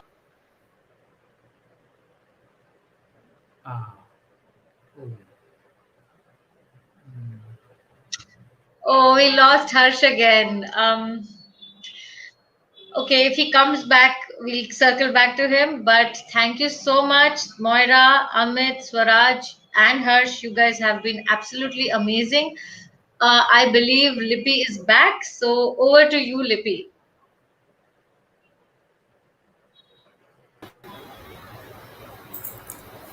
Thank you so much once again to all the panelists. What a lovely discussion that was. It was not more like a discussion. I feel it was just like all of us were together and talking over a cup of coffee. So thank you so much for making it so casual at the same time, so insightful as well. And well, friends, with this we've almost, like I say, almost we've come to the end of this lovely evening and the celebrations. But before that, we are going to travel into a beautiful journey of music. And I would request everybody who's watching us to be with us for a few more minutes. And I would like to invite right now Mr. Mihir Kajrawana, the co founder of Redi, to please share his vote of thanks with us and just summarize the event for us. Welcome, Mihir. Yeah, thank you, Lippy. Yeah, so I'm sure just like me, you all are also enjoying and making most of this wonderful evening. And the evening is still not over. We are having some amazing musical performance right after I move out of the screen. But to bring this evening to you, there are so many people, so many agencies, so many organizations that have come together to bring this amazing evening together. Reddit Digital Dialogue's mission is to inspire the young and orient them towards responsible use of social media. Year over year, we strive to be a learning forum and be a platform that facilitates responsible online behavior. All of this is made possible with the support of our amazing partners and associates. I take this opportunity to thank UNICEF India and UVA for their continued support. Triple CR PDPU, Elixir Foundation, and Logically for being a great support for making this, bringing together this amazing event. A special mention and thank you to NetSeries and SIG Digital Media of TAI Ahmedabad for all their support. It takes a lot of people to make a good event. At the end of it all, I think Ready is about these great people, amazing minds, experts who come on board and share their insights with all of us. So I thank each and every panelist, speaker, moderator, and each one who contributed in making Ready 2021 such a great learning experience. A special mention to Lakshmi Gawaniji from UNICEF India for providing such wide range of information, and to Tehsin Punawala for his impassioned speech. Compliments to the entire team of Ready who worked tirelessly to bring this event together. And to all the lovely participants who are watching this from various parts of the country. Thank you to all of you. And we are not done yet. We have super cool music performance by the lovely Meera Desai coming up. Stay tuned, be responsible. Over to you, Lipi. Thank you so much, Mihir, for that. And yes, like I say, that no event, whether it's virtual or physical, is complete without everyone's support. So once again, to thank you to each and everyone, not just the audience, but everyone who has supported us over here. Thank you for making the ninth edition of Social Media Day so successful for us. And without wasting much time, let's travel in the beautiful journey of music. Entertainment has always been important, and I believe during these tough times, we have realized and understood the importance of artists much more than we could ever. We have a beautiful melodious singer over here, Meera Desai, who has been brought up in America, but she's back to her roots, back to her country. And let's just hear her out. And I'm going to keep shut now. All over to you, Meera. Thank you so much. Hi, I'm Meera. I just wanted to say I joined a little bit ahead of time, and it was just lovely conversation and really, really important stuff. So I'm really happy that this happened. I'll keep following along with all of the, people who are talking. So thank you so much for all the work you're doing. I think we have no idea of all of the work, like it's impossible to know everything that's happening, but it's nice to hear that so many things are, being done. But yes, so I'm really, really honored to be the ending of this, give you a little bit of music at the end. And like Akrita was saying at the end of the conversation, is that, on social media, we're encouraged to kind of, be fast, and speed is encouraged over thinking it over and processing things. So I've picked certain songs like that will kind of maybe help you slow down and process things. And the first one is a song that I wrote myself. It's an original song called Keys. And yeah, I'll just play it and then I'll talk about it a little bit later. Is there any way to tell if the I'm audible? Is the audio and video all right? Maybe if someone can just give me a text, I'll.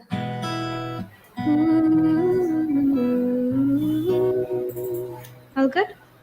Okay. Yes. Great. Great, great. All right, I'll start it up. This is a song called Keys.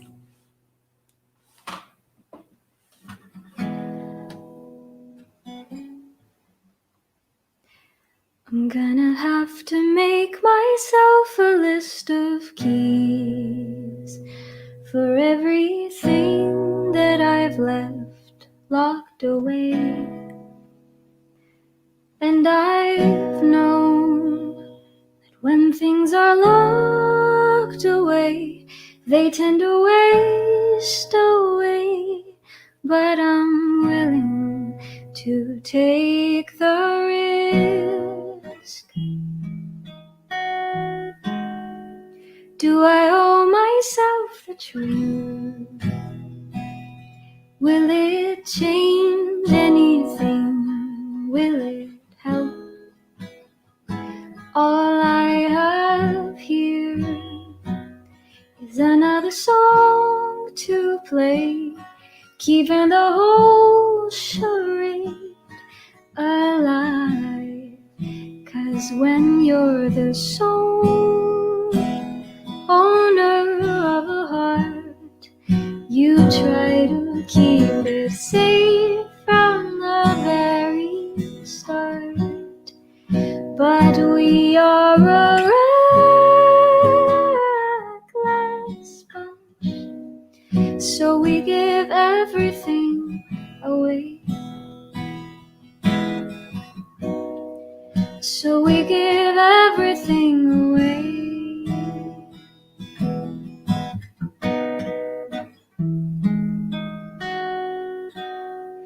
Will I tend to my own wounds first?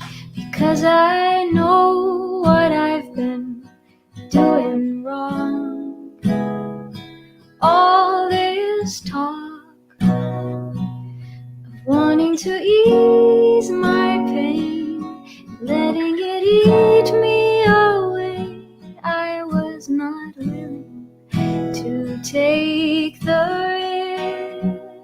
risk.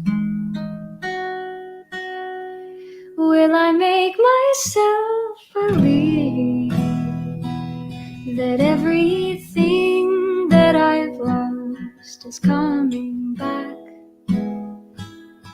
I will heal, pick up and change my ways, or am I keeping the whole charade alive? 'Cause when you're the sole owner of a heart, you try to keep it safe from the very start. But we are a reckless bunch, so we give everything away. So we give everything away. So we give everything.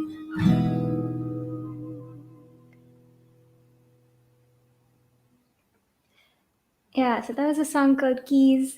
Um, and again, it's a song I wrote, and it's actually it's a song that's out now on Spotify and everywhere. If you search Mira Keys, it should come up. So I'm really excited that it's now out in the world, and it sounds kind of different from this. So if you liked it, do check it out. And yeah, but the song was kind of about all of the things that we kind of collect over the years, even like on Facebook and Instagram, there are those memories and archives that keep coming up and keep reminding you of things. And somehow it's weird that they don't kind of let you forget about things, right? If you have maybe a letter or something from a friend that you keep in the back of the closet, it only comes up when you think about it, or it only comes up once you clean the closet out, which is interesting to me. So this is about those kind of things and people and memories.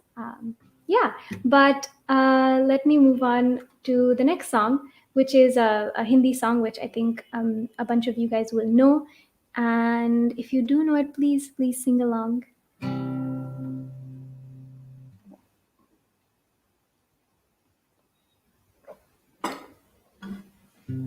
Was everything okay? Audible and everything?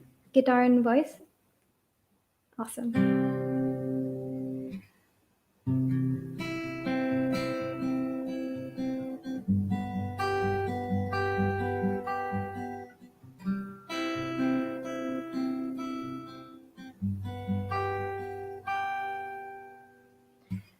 रूह से बहती हुई धुन ये इशारे दे,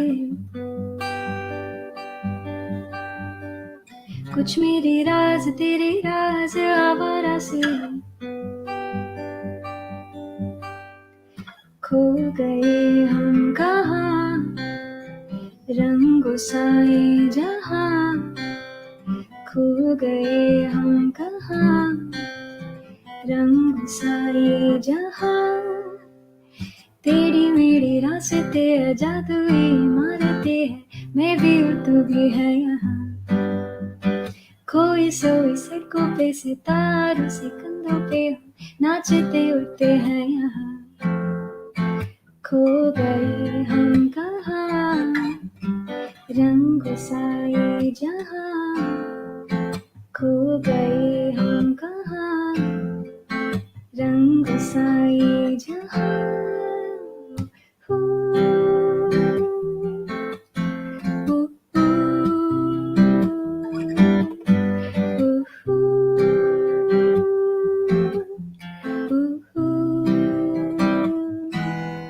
सो गई है ये सांसें सभी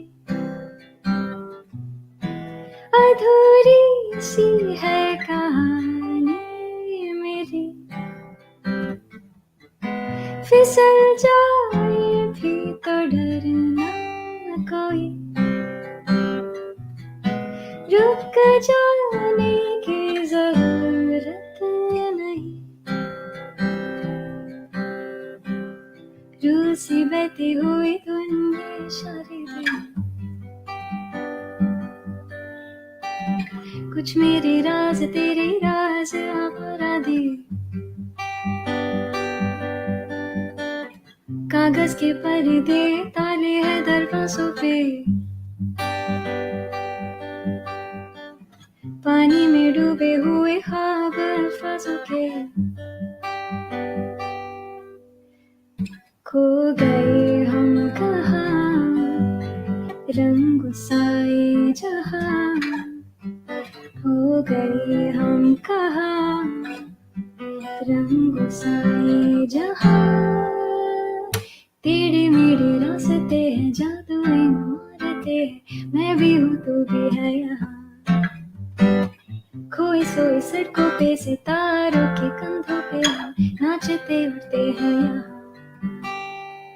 खो गए हम कहाँ, रंग साए जहाँ खो गए हम कहाँ, रंग साए जहाँ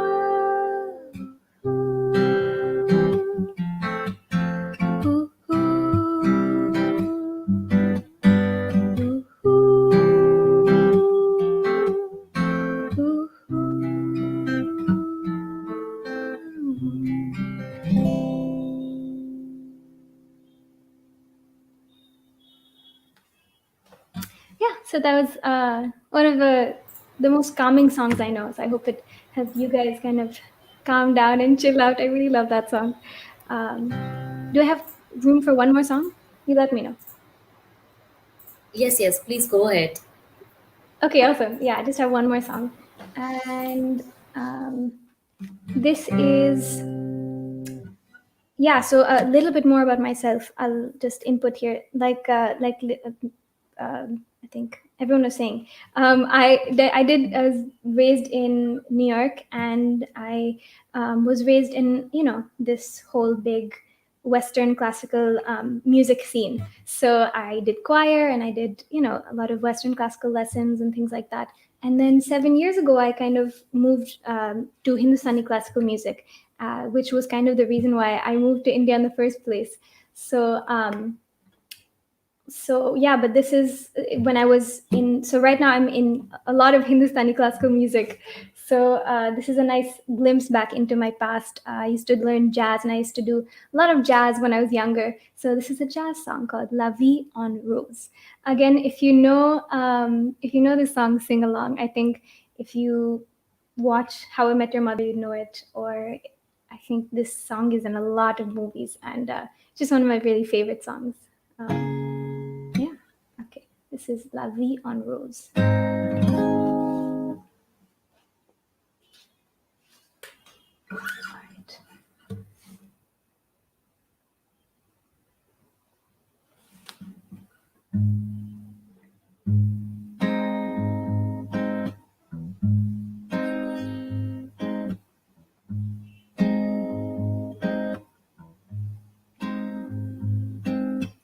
Hold me close and hold me fast.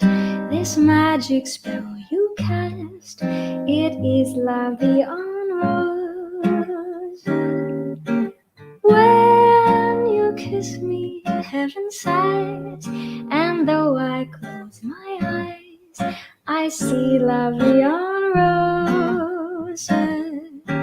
When you press me to your heart, I'm in a world of art, a world where roses bloom. And when you speak, angels sing from above. Everyday words seem to turn into love songs. Give your heart and soul to me, and life will always be La Vie en Rose.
Quand il me prend dans ses bras, il me parle tout bas, je vois la vie en rose. Il me dit des mots d'amour, des mots de tous les jours, et ça me fait quelque chose. Il est entré dans mon cœur, on parle du bonheur dont je connais la cause. C'est lui pour moi, moi pour lui dans la vie. Il me l'a dit, la juré pour la vie.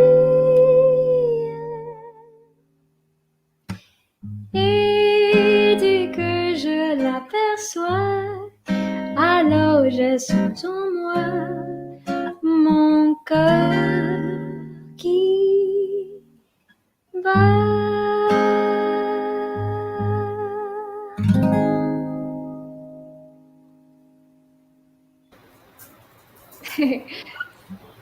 yeah, that was it. Thank you guys so much. Thank you, Veera. Thank you so much. I think there couldn't have been a better ending to this evening and the celebrations of the social media day. You have a beautiful, melodious voice. And I promise to you, if we had more time, we would have loved to hear out more songs from you. But, as I can see in some comments, people have already subscribed to your Spotify and they're looking for you on YouTube. So I believe a lot of fans would be connecting with you Thank socially you on so social much. media for sure. Thank you. Lovely, Yeah, right? I just put my Instagram ID if anyone wants to follow me there for other music. Absolutely. Yeah, So it's Mira's social media Melody. day, folks. So please do connect with Mira. It's Mira S Melodies. Lovely. Thank you so much once again, and I hope that you have a Thank you great year guys. coming. And I wish you all the best for your future endeavors. Thank you. Thank you so much to the audience as well for giving us such a fabulous response. And with this, we have almost come to the end of the lovely evening, the celebrations of Social Media Day. Once again, this is Lippy Goel, and I thank you all for all of your active participation. Thank you so much to all the panelists and moderators for being over here. And this was the ninth edition of Redi's Social Media Day celebrations. You can, of course, follow me as well on Lippy Goyal official Instagram. And please keep twittering, keep tagging us. If you have some screenshots, please do share. I hope that you had a lot of takeaways from both the discussions over here. Please have a safe day, a good year. Happy 2021 and happy social media day once again. This is your host, Lippy Goyal, signing off. Please take care, stay healthy, stay safe.